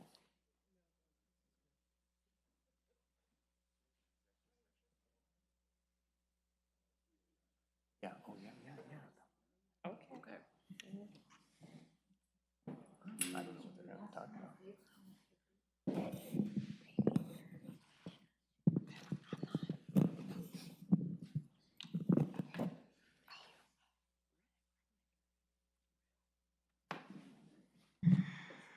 Yeah. Oh, 3 minutes, okay, 3 minutes, we'll be right back. Oh, yeah, we need, okay, we'll take a recess here. Oh, you want, I guess.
Okay, we're back in order. Here for the study session on the street maintenance fee. Have Public Works Director and City Engineer Eric Rooney and Madison Thiessen, Assistant to the City Manager, and then Sean Cross on the sidelines. Finance Director. In the wings. On drums. Great. Great, thank you, Mayor and Councilors. I won't have to do introductions since the Mayor did that for us. Thank you very much. We're happy to be in front of you again this evening, hopefully for the last time on this topic, as we will roll into master fees and charges afterwards. But as a reminder, what we're here tonight is to get direction to incorporate the proposed increase of the street maintenance fee to raise approximately $1.5 million annually into the 2023 Master Fees and Charges Resolution for consideration and adoption at the December 6th, 2022 City Council meeting. So we're going to, this is like a two-part event this evening. We'll start with the conversation specifically focused on the proposed increase to the street maintenance fee, give you an update on that and how we've done with our public outreach. And then assuming that that goes well, then we'll turn it over to the next agenda item. It'll roll into the master fees and charges. So it's a good segue. So with that, I do want to take just a minute or two, especially for our audience that may be joining us this evening, which is to remind ourselves about why we're having this conversation at all. The goal was to increase funding available for pedestrian improvement projects. Very simple. And just a reminder of how we got here and how projects come about. Why do we need more funding for pedestrian projects? Well, I've told you many, many times and various different on various different agenda items about the fact that we don't have sufficient infrastructure throughout the city regarding our pedestrian facilities. So it starts with the fact that we're missing pedestrian infrastructure throughout Lake Oswego. We've talked about that a lot. The projects are identified in our transportation system plan that was completed in 2014. And from there, we've started to whittle down at the direction of council. We've whittled down what are the highest priority areas that we want to spend our time and funding on for pedestrian improvements, and that's in the school-related projects and areas. The task was given to the Transportation Advisory Board to evaluate and further recommend the priorities of those schools, the school-related projects. And then what we've done from there is take their advice in your direction to package and bundle multiple sites, if appropriate to bundle them, and come up that is commensurate with the available funding. So we're looking for, the reason we're here again tonight is to talk about increasing our funding ability so that we can do more projects in the future. Just a quick reminder of the background on this. In September of 2021, we discussed 5 options that were presented to you. And I just wanted to go over those real quick again. They were the street maintenance fee increase, a general fund transfer increase, a general obligation bond, implementing a new local gas tax, and redistributing current expenditures. What we were directed to do after that was to focus on 2 options specifically, which was the general obligation bond and the street maintenance fee. And we discussed that at the May 2022 conversation. And from there, we were given direction from you all that the next step we should do is to figure out what the cost would be to, or what it would take, excuse me, to increase the street maintenance fee by about $1.5 million per year. We came up with those numbers, we shared those at that time, and then we were directed to go out and conduct an outreach and information campaign. And just as a reminder, and this is straight from your council report, this is where we landed, or where we're going to propose to land on the fees that are highlighted in the, it shows up there as well. The bold column, which is the second from the right, is the proposed fee amount that would get us the $1.5 million extra funds each year through the street maintenance fee. The far right column is the increase that this is. It's a substantial increase, approximately 50%, and we've talked about that as well. And again, this is in order for us to reach the annual increase. I keep thinking biannual, sorry. The annual increase of 1.5 and this is what those rates would look like. So again, a single family would have a $16 a month fee, multifamily 11.48, and then commercial is variable depending on the size of their impact. So what we wanted to focus on tonight was to give you an update of the extensive public outreach campaign, outreach and information campaign, and Madison is going to take it over from there because she did all the great work on that and can explain the feedback that we received. Madison. As Erica shared back in May, the direction was to launch a public education campaign to make the public, both residents and business owners, aware of the proposed change. Not that it was going into effect yet, but that this was being considered at this time. The main objectives for this education campaign was to inform and educate, explain the need for the proposed straight maintenance fee rate increase, outline the benefits, so what types of projects, what would this benefit for the average user in our community, highlight the benefits of also pedestrian safety improvements. So luckily we have had pathway projects underway for a while. We were able to point to those, as well as areas that we know out of the transportation system plan that are eligible and in need of improvements, such as crosswalks near schools, pathway connections, ADA ramps, curb ramps, things like that.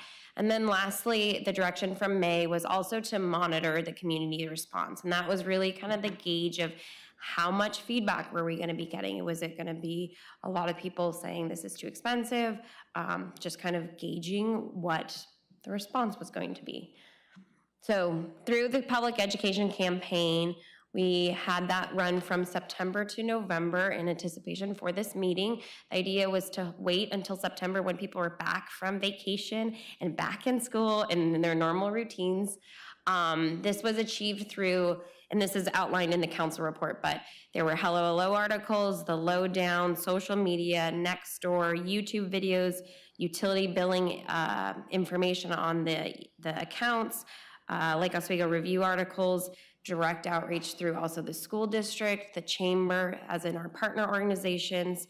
There was also specific business outreach because, again, thinking of who our users are, it's not just our residents who are paying that, being multifamily or single family, but also business owners who might be here only during the daytime as well. So that was achieved through Assistant City Manager Megan Phelan was able to do presentations for the Chamber Board, Lake Grove Business Association, as well as I had done direct phone calls to the top 10 business accounts, including one of them is us, the City of Lake Oswego, and to the Lake Oswego School District, which Martha had a personal call and conversation with the superintendent.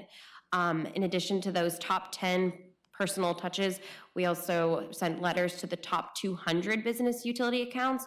That ranges, so to talk about scale, our number one business account, their bill is $18,000 a month for the street maintenance fee, down to the smallest of that 200 was $31. So I'd say that is really a representation of, it was the big businesses, the small businesses, the medium that we were reaching out to out of that 200. This was also shared through the chamber newsletter. And after all this, one thing I would just like to make note, while we did put out all this information, the follow-up was only less than 25 calls or emails directly to me as the point of contact. I don't want to, one thing we struggled with is in the council report, we don't want to say it's positive response or anything, but we're going to say it's neutral and tolerable given the lack of a response back to the city of saying of concern. Of those 25 follow-up, or excuse me, less than 25 calls and emails, half of those were related to inflation and concerns of the timing of raising rates. The other half were related to asking questions about what their bill was going to be, just for clarification. The other, within that other half, it also was questions about how does the street maintenance fee, what projects are related to that. And then lastly, there were people of the half of 25, less than half of the 25, who just simply said they were in support of this because of the projects that would be identified. This is just a snapshot of the platforms used as well as our reach. I do want to also make note, while I say reach, it does not mean necessarily 23,000 people read the hello that month or in September, October, and November, but it does go to 23,000 different households and businesses. That also could be that we are the same audiences that have the lowdown are on our social media, so I'm not gonna say these are unique every single time.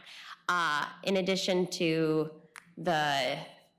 our owned accounts, like I said, the chamber, the school district, and the LO Review also had this information through their channels as well. And lastly, the street maintenance fee website itself, we had a website with subpages, and in total that was viewed over 1,000 times, so 1,800, which, you know, that could have been me also 20 times at least. So I would say we used every single channel available, including utility billing, which people do, and that was on the e-bill, so most of our accounts are on e-bill. And then lastly, the only other question that was raised that I was just talking to Erica about is someone asked if someone can't pay their utility bill, what resources are available. And I just want to say this, we will be continuing our utility assistance program. There's not an end date at this time for that, and that is ran through St. Vincent, and that is still available. It would be accessible through our finance department, and the information's on our city website as well. So like I said, when we realized the reach that this was achieved in the last 3 months, and with less than 25 calls or emails back, I would describe this as a acceptance. I don't want to say it was positive or negative, because I can't say this is not statistically valid, anything like that. But given just the lack of a response, that's what we are going to take away. So I'm going to hand it back over to Erica for what comes next. So just briefly to cover where we go from here, if accepted and directed by council this evening, we would incorporate these increases into the 2023 master fees and charges. The increase on the utility bill would not show up until July 1, 2023. And then at the end of the fiscal year 23-24, we should show approximately $1.5 million increase from the street maintenance fee. And again, that goes into the street fund. And then the next round of pedestrian pathway projects would be able to start design near the end of the 23-24 fiscal year. So start to incorporate, that money comes in just about the time we're ready to start another batch of projects. Right. And is, Ms. Rooney, are those the projects that TAB is prioritizing right now? Yes. Okay, that's great. Oh, was that your question? Yeah. Okay, Councilman. And it's 1.5 million a year going forward. Yes, that was the intention. And it really won't be what would increase that or decrease that, other than for if we take a cost of living increase when we do the master fees, but is there anything else that would change that number to bump it up or take it down? Nothing would really bring it down. We have, back when we passed the increase in the street maintenance fee, we doubled it back in 2011 or 12. It moved it that it's now indexed every year on the 20 cities CCI. Okay. From ENR, so it's always going to go up between 2 and 7, depending on what the construction cost index is. But nothing would really bring it down. Okay. So basically, cost of living increases is pretty much what we'll see. So, construction cost index, yep. Great. Thank you. Any other questions, comments? Well, thank you for the good work with all the outreach. I got a letter. Didn't say how much it meant. 50% increase was written in that. Okay, is everyone on board moving forward with this? Okay. Yeah, we continue to hear, I mean, even since we've put this in place, just continued demand, for more pedestrian safety improvements.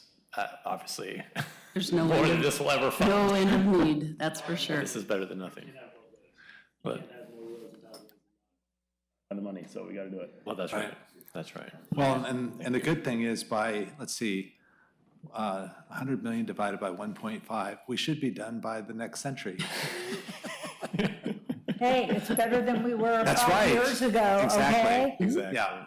Thank I just you, want to Keith. put it in Thank context. I just want to put it in context that even though this is $1.5 million, we have a big list of projects that are on the Exactly. list. So TAB is going to have some big arranging of priorities and so on, and this is not, oh, they do, but I'm just saying that, yeah, I'm just saying that this is not, this is a good start. It's good. It's not going to be the end of the list. So the projects, the 4 projects that we just went through, what is this, when will those be completed? When will we be able to show those to people, to kind of see what we're talking about?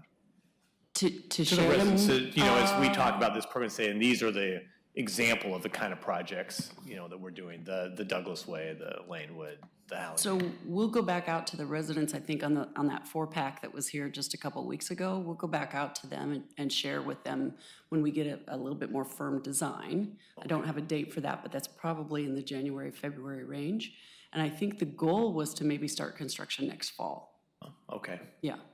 Okay. On those 4. On those 4. Ideally, we can maybe, depending on staffing resources and things like that as well, get another set started. Okay. So that they're sort of overlapping each other a little bit. Okay. Yeah. What's exciting, just to note, I mean, they are projects unlike other, I don't think we've done any projects like that with the elevated, I mean, well, obviously we built sidewalks, but not, an elevated pathway like that, I guess. I'm trying to think of one of the last. Elevated pathway, you've lost me on that, I What is apologize. elevated? Are they kind of up off the road a little bit? The sidewalk. Yeah. It's a sidewalk, I guess. Yeah, it's not the painted line, it's a raised. No, it's a real sidewalk. It's a real sidewalk. We're saying, this is what we're talking about. Elevated sidewalk, I was thinking piers, and I'm like, I don't think we're doing that, but okay. No, you mean a real sidewalk? Yes, it's been, yes. We could do everything on the list for $1.5 million with paint. No. Yeah, no, so those are not really, pedestrian facilities, it's Iron Mountain. Many people say, well, there's a pathway there. Well, to be honest, it's a wide shoulder. Right. It's a shoulder. It's really not, a pathway should be either separated horizontally with something in between, be it vegetation or a barrier or something like that, or vertically, like a curb and sidewalk out here is. Right. So Yeah. Okay. that's really right. more of a pathway. The other is really a shoulder. Shoulder. Yeah, no, I was just asking that on tap, but also residents who are asking for, like the Waluga neighborhood, they've been talking to me, like how can, no, and I'm not saying that we put them in this thing, but how I would like to, it's next to my neighborhood, and what should we advise them to do for them to have their roads, with Right. real, yeah. And we've spoken to them a couple times about this, but the real process is we anticipate updating the transportation system plan when Metro and the region are done with the regional transportation plan, because that's where we get our guidance for what needs to happen to the comprehensive plan and therefore the transportation system plan. We'll open the whole process up again, find out what projects we may have missed or other ones that might need to be added, such as Waluga.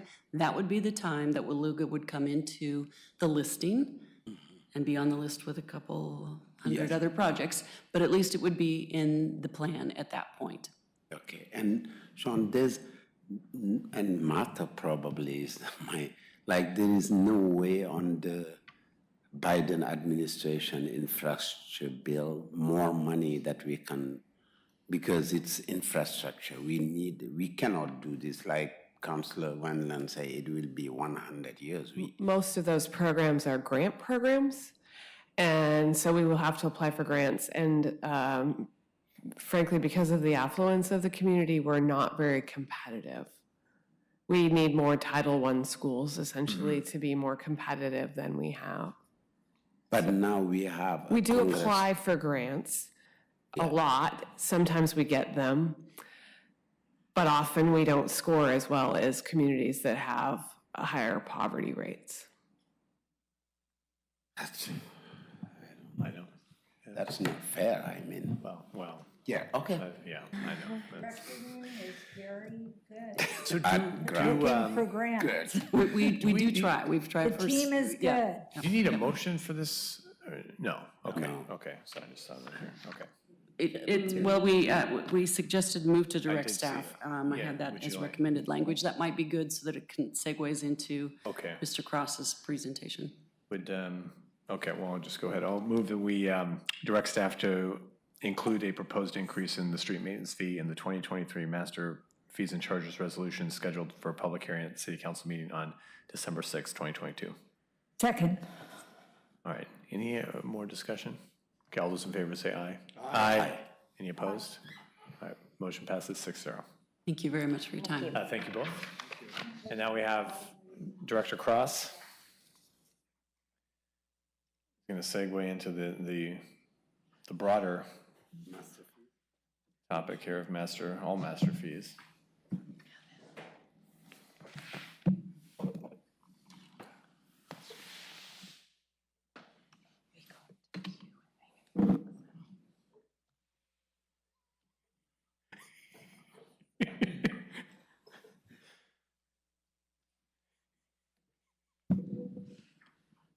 Good evening, Council. I'm Mayor, Council. I'm Sean Cross, the Finance Director. We're here this time of year again. You can always tell it's the holidays because we're talking about master fees and charges. Tonight, we're going to do a study session to hopefully get all the discussions if there's any changes, and then we'll bring it back in December for adoption and a public hearing. The largest highlight of this one was the street maintenance fee, which we just did. And then the second one is building. Building no longer has any updates in our master fees and charges through this process. It's one of those things that has to be done through the state now. So they'll go down to the state and get it approved there like they did last year. So that was kind of the big highlight, the exciting stuff for updating the master fees and charges is a whole section isn't updated now. Whoops. Whoa. Here we go.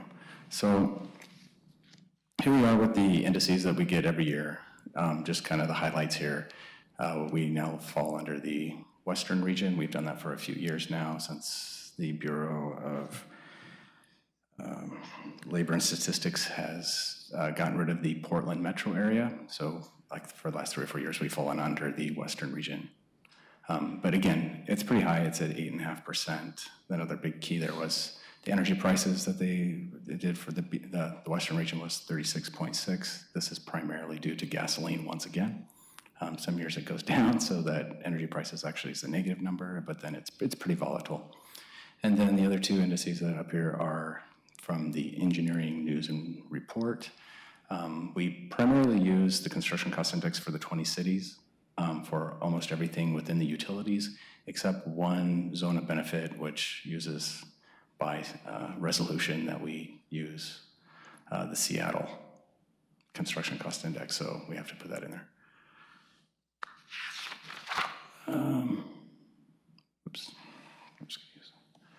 So I just wanted to highlight how the CPI has actually changed over the last 10 years. So the blue line is how it's changed annually. You can kind of see in the last 2 years, in 21 it was about 6%, this year it was 8.5%. The orange line or red line kind of shows what the average over a 10-year average is, and that's kind of what we kind of look at, how do we smooth that? And it's showing at about 2.7%. What we have suggested as staff, because 8.5 seems really high, that we use the 6% in the ones that actually use the indice or the index of the Western CPI to use 6%, and that's what has been built into the actual master fees and charges draft that you all received. Basically, the two areas that primarily use that is planning and then code enforcement fees. Everything else is mostly built on utilities, or there's a neighboring thing like our dog licenses that changed this year. We follow the county, so if the county changes theirs, we match and stuff like that. So I'm primarily going to focus on the utilities like I do every year because this is where most of the questions are. This is where we want, this affects every household, with their utility bills. I guess two things I want to kind of highlight before we get through is that every one of these, you're going to see in the last 2 years that the fund balance kind of goes up in the last 2 years of these. And this is really the year 5 and 6 of the latest CIP. Those are the ones that are the hardest for the engineers to kind of speculate where the revenue sources are, so they're a little more conservative in those out years. Those funds aren't just like they're not going to be used. Those will be in the next iteration of the 6-year CIP, which will be part of this budget, the biennial budget process. Those will now be utilized, and you'll see it.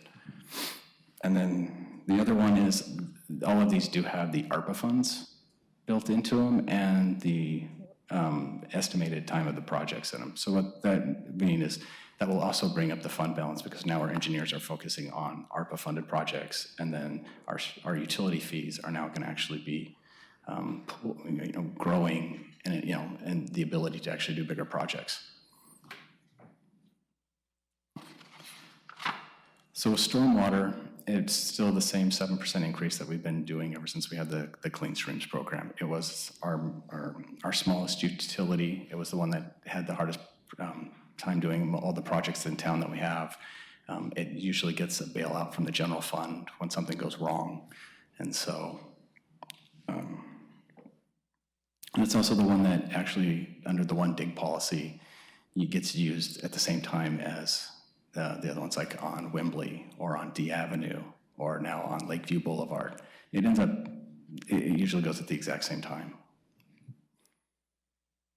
And I guess as far as the ARPA, this has got about $600,000 worth of ARPA funds mixed into it for Lakeview Boulevard. With the street fund, again, the tail is kind of up there. You'll see that the fund balance is coming down. This is just after the 5-year maintenance, or the street maintenance program that we just finished. So you can kind of see that that'll start growing again as the projects start growing. So there was a street with Murray Smith that we had a 5-year contract. They were doing, as our street engineer was focusing on Boone's Ferry Road, they were doing that. Well, that's now complete, and so now the city will start focusing on those again.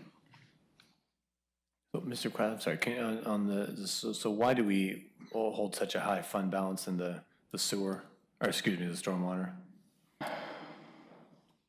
So in the stormwater, that's because we haven't actually programmed in the CIP in those 2 out years.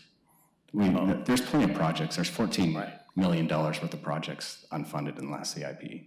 They just haven't been moved up from unfunded to funded. They will be. It's just hard in year 5 or 6 to know which one of those is going to happen. So when we update the CIP starting this month for the next biennium for the 6 year, the more projects will come on, and then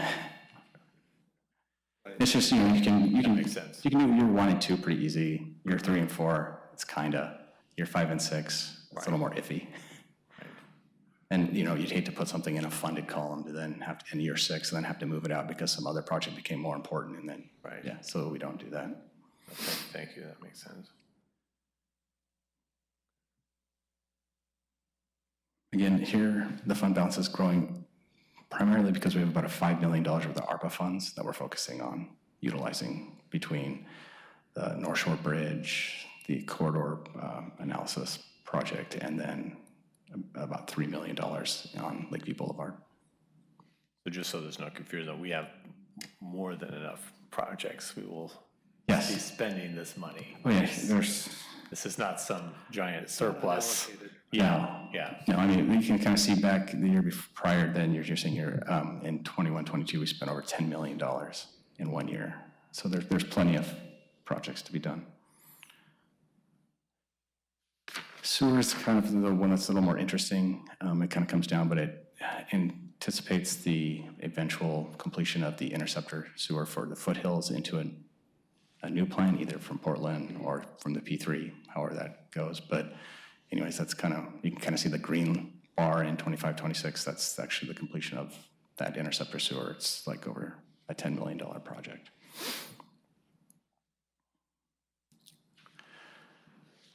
Water is, we updated the water master plan a couple of years ago. So you can kind of see fund balance there in 24-25 kind of jumps up. It anticipates doing a small bond issue to do all the projects in the water master plan. It doesn't, and it's already built into our rates and our model, so it does the 2%. a year isn't really expected to go up, but you can kind of see then it starts to come back down. What does it mean in, when we see the fund balance dip below the capital? It doesn't really mean much. It's just saying that, and you can kind of, I think it's more of a gauge that you can kind of see if the green line is tall, then the brown, and then the red line's going to come down. But where that didn't really happen, because you kind of see in 22, 23, our fund balance comes down because we're doing a lot of projects. The green is using the red line. Yes. Okay. The blue is just, it's what's left out after we've paid our debt service, we've paid our ongoing operations and our ongoing utility fees. That's what the blue is. This I always just kind of throw in just so you can kind of see. The only one that's pretty interesting is the single family. You can kind of see in 2008 we didn't have the tier system. In 2009 it came on. You can kind of see that the average was a little over 1.4 million units, so the unit's 748 gallons, to less than, on average, right around the 1.2 million. So we are conserving water. But you can kind of see the difference between the hot years, the hot summers, and the rainy summers. And then in fiscal year 20, that was actually the lowest amount of water we've sold in like the last 10 years. So that was a year we didn't quite meet our expectations of our revenues. This is just showing what the increases are in the master fees and charges. So you can kind of see the 2%, the 3.9%, the 7%. Those are all kind of in our models. The street one is one we just discussed. The increase was 5.7. The other increase is the difference between that and the 50. That's what the 1.5 million increase is going to cost, because we were only getting about $3 million a year.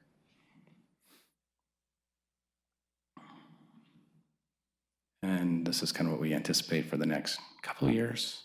Street, we're not 100% sure. We just kind of use 3%, because if inflation goes down, that'll stay there. If not, it won't. But as I'm saying, it's kind of strange. Is CPI was at 8.5%, but the construction cost index was at 5.7. So,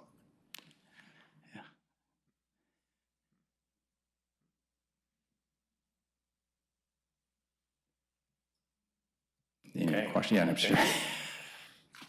Thank you.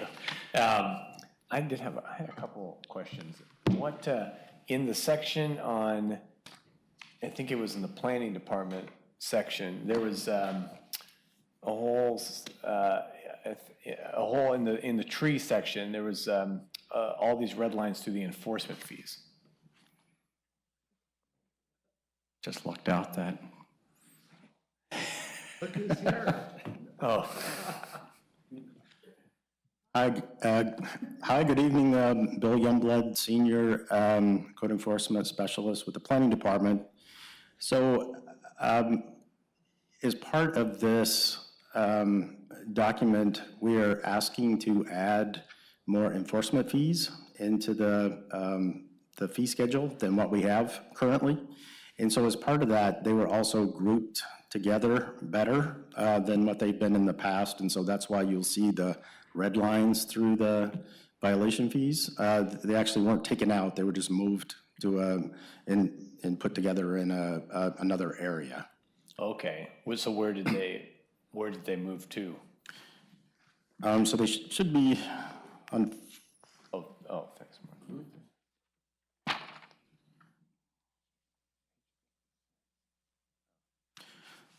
So in addition, there were violation fees added for certain types of violations of different codes. So for the community development code, for the building code, for the sign code, that haven't been as part of the document in the past. And so what that's meant is that those fees would have to be assessed through the municipal court through the citation process.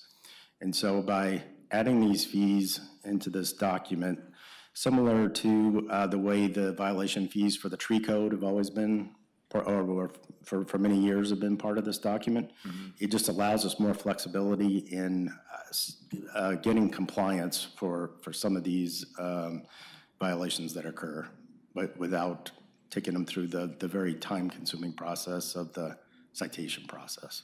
Okay. This is a comment, but it's, I brought it up before about the business license fee, and I don't know if that's going to be on our, I know we're still talking about economic development and funding and whatnot, but, it's just this very antiquated model of the large business capping out at a whole 11 employees. And I just hope at some point we can look at our business license fee, just as it relates to funding for economic development. But that, we're not talking about it tonight, but every time I see master fees, it's on Northwest Natural Gas, the franchise fee expired January 13th, 2021, and I forgot what, and then also the Verizon fee. So is that something that we're... So when they're expiring out of the franchise fee, they're moving over to the right-of-way fee section. So Northwest Natural moved from, was it 3% to 5%? But it's in there, it's just in a slightly different area. Okay, so that's, okay.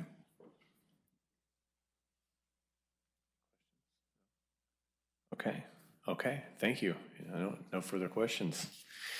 And so we'll have you'll be coming back on the 6th for the public hearing. Yeah, so I'm here really just, if there are any changes you want to see, or is there any? Well. You mean like we can increase things? I mean, there's.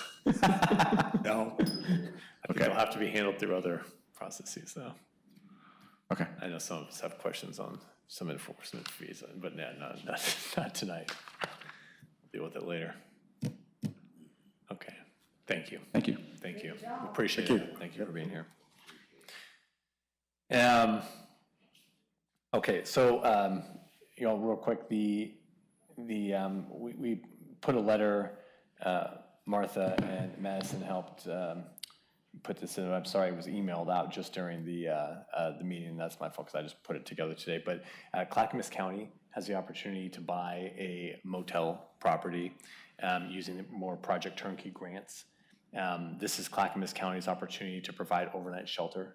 Clackamas County does not have any overnight shelter.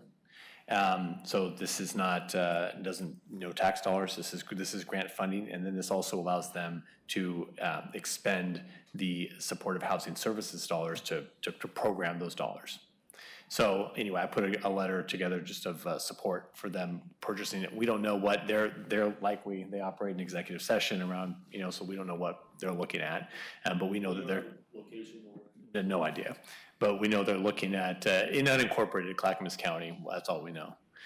That they're, No, I'm just like, what does have to really do with? well, we're just sending a letter of support. Wall Street? Yeah. We're sending a letter of, I wanted to ask if you all are okay with us sending a letter of support for the purchase of using the Project Turnkey dollars. I guess. I always support what I read first, but that's just. Well, we send an email. If you have any. Oh, okay. So we can. Yeah, we send it out. I would support it because I know it's not near South Shore, don't worry. So. Well, the Project Turnkey is a grant program where they were taking these underutilized properties, motels, and so you got the rooms all set up and they're just converting them to transitional housing. So this is the Clackamas County's goal under this program is you would put someone experiencing homelessness into the into the Project Turnkey property and move them into permanent housing within 45 days. No, I get that. I just like to know where the motel is. They're looking at properties in unincorporated Clackamas County. Yeah, we've all seen the news with motels where veterans and so on have been moved into where the ceiling's falling down. So kind of knowing the condition of the place might be interesting.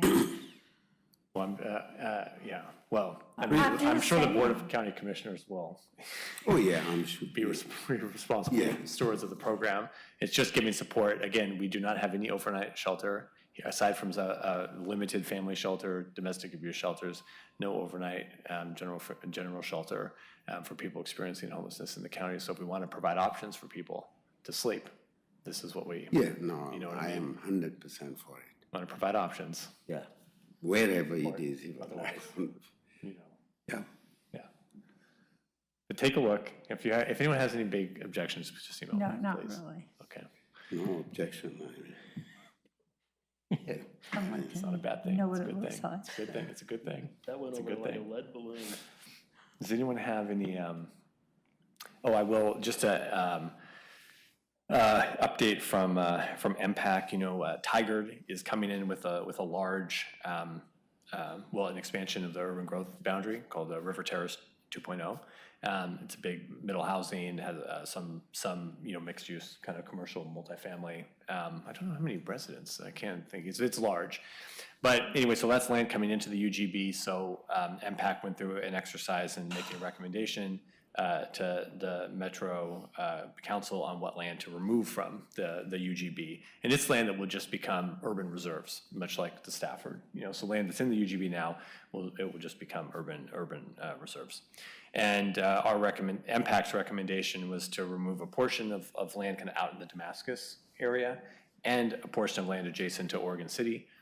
Oregon City wanted that land for whatever reason removed from the UGB, so that was a win-win, and the neighbors in Damascus were also excited for the move. So now that's just a recommendation from MPAC, and this is the first time that this land exchange process has been used because we're mid-cycle on the UGB, but coming up soon, I think in a couple of years, will be the next full UGB process where they're looking at the inventory of lands and what to bring in.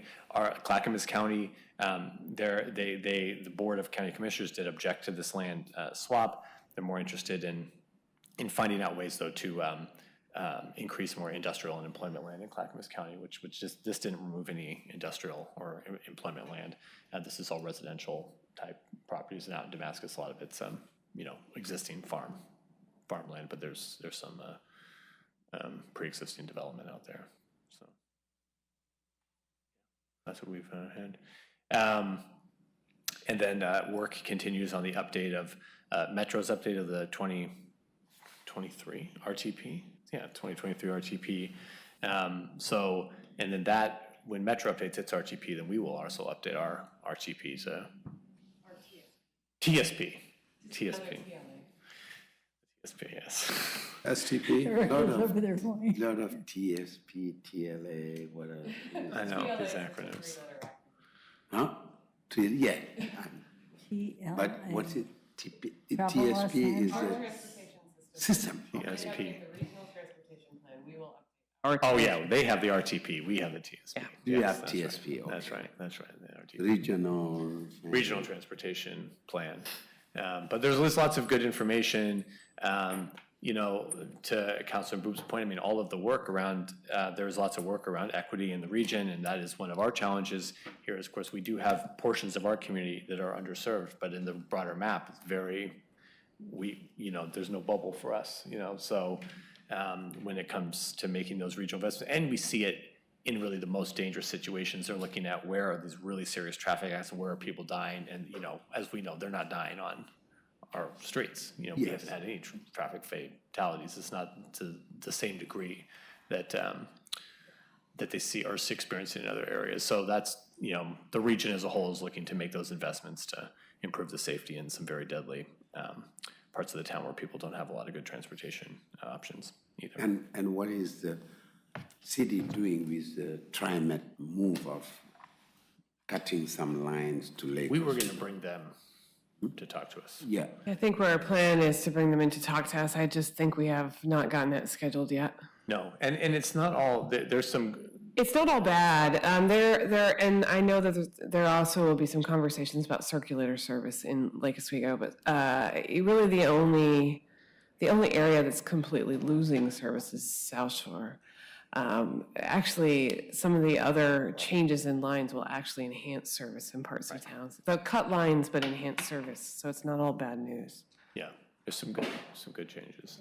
But how about is it the line through Boone's Ferry and? They're moving the line that would serve Boone's Ferry to 7 days a week and hourly service, which is significantly better than we have now. So it's not I would by no means call it frequent service, but it's significantly better coverage on Boones Ferry than we have now. And I believe the 35, which is the one that goes from Oregon City up into Portland, is going to go, no, it's going to get significantly enhanced. I think it'll be 15 minutes. Oh, the 35. 20-minute service on it. It'll be much better for anyone who is commuting up and down. And 43 is still coming here.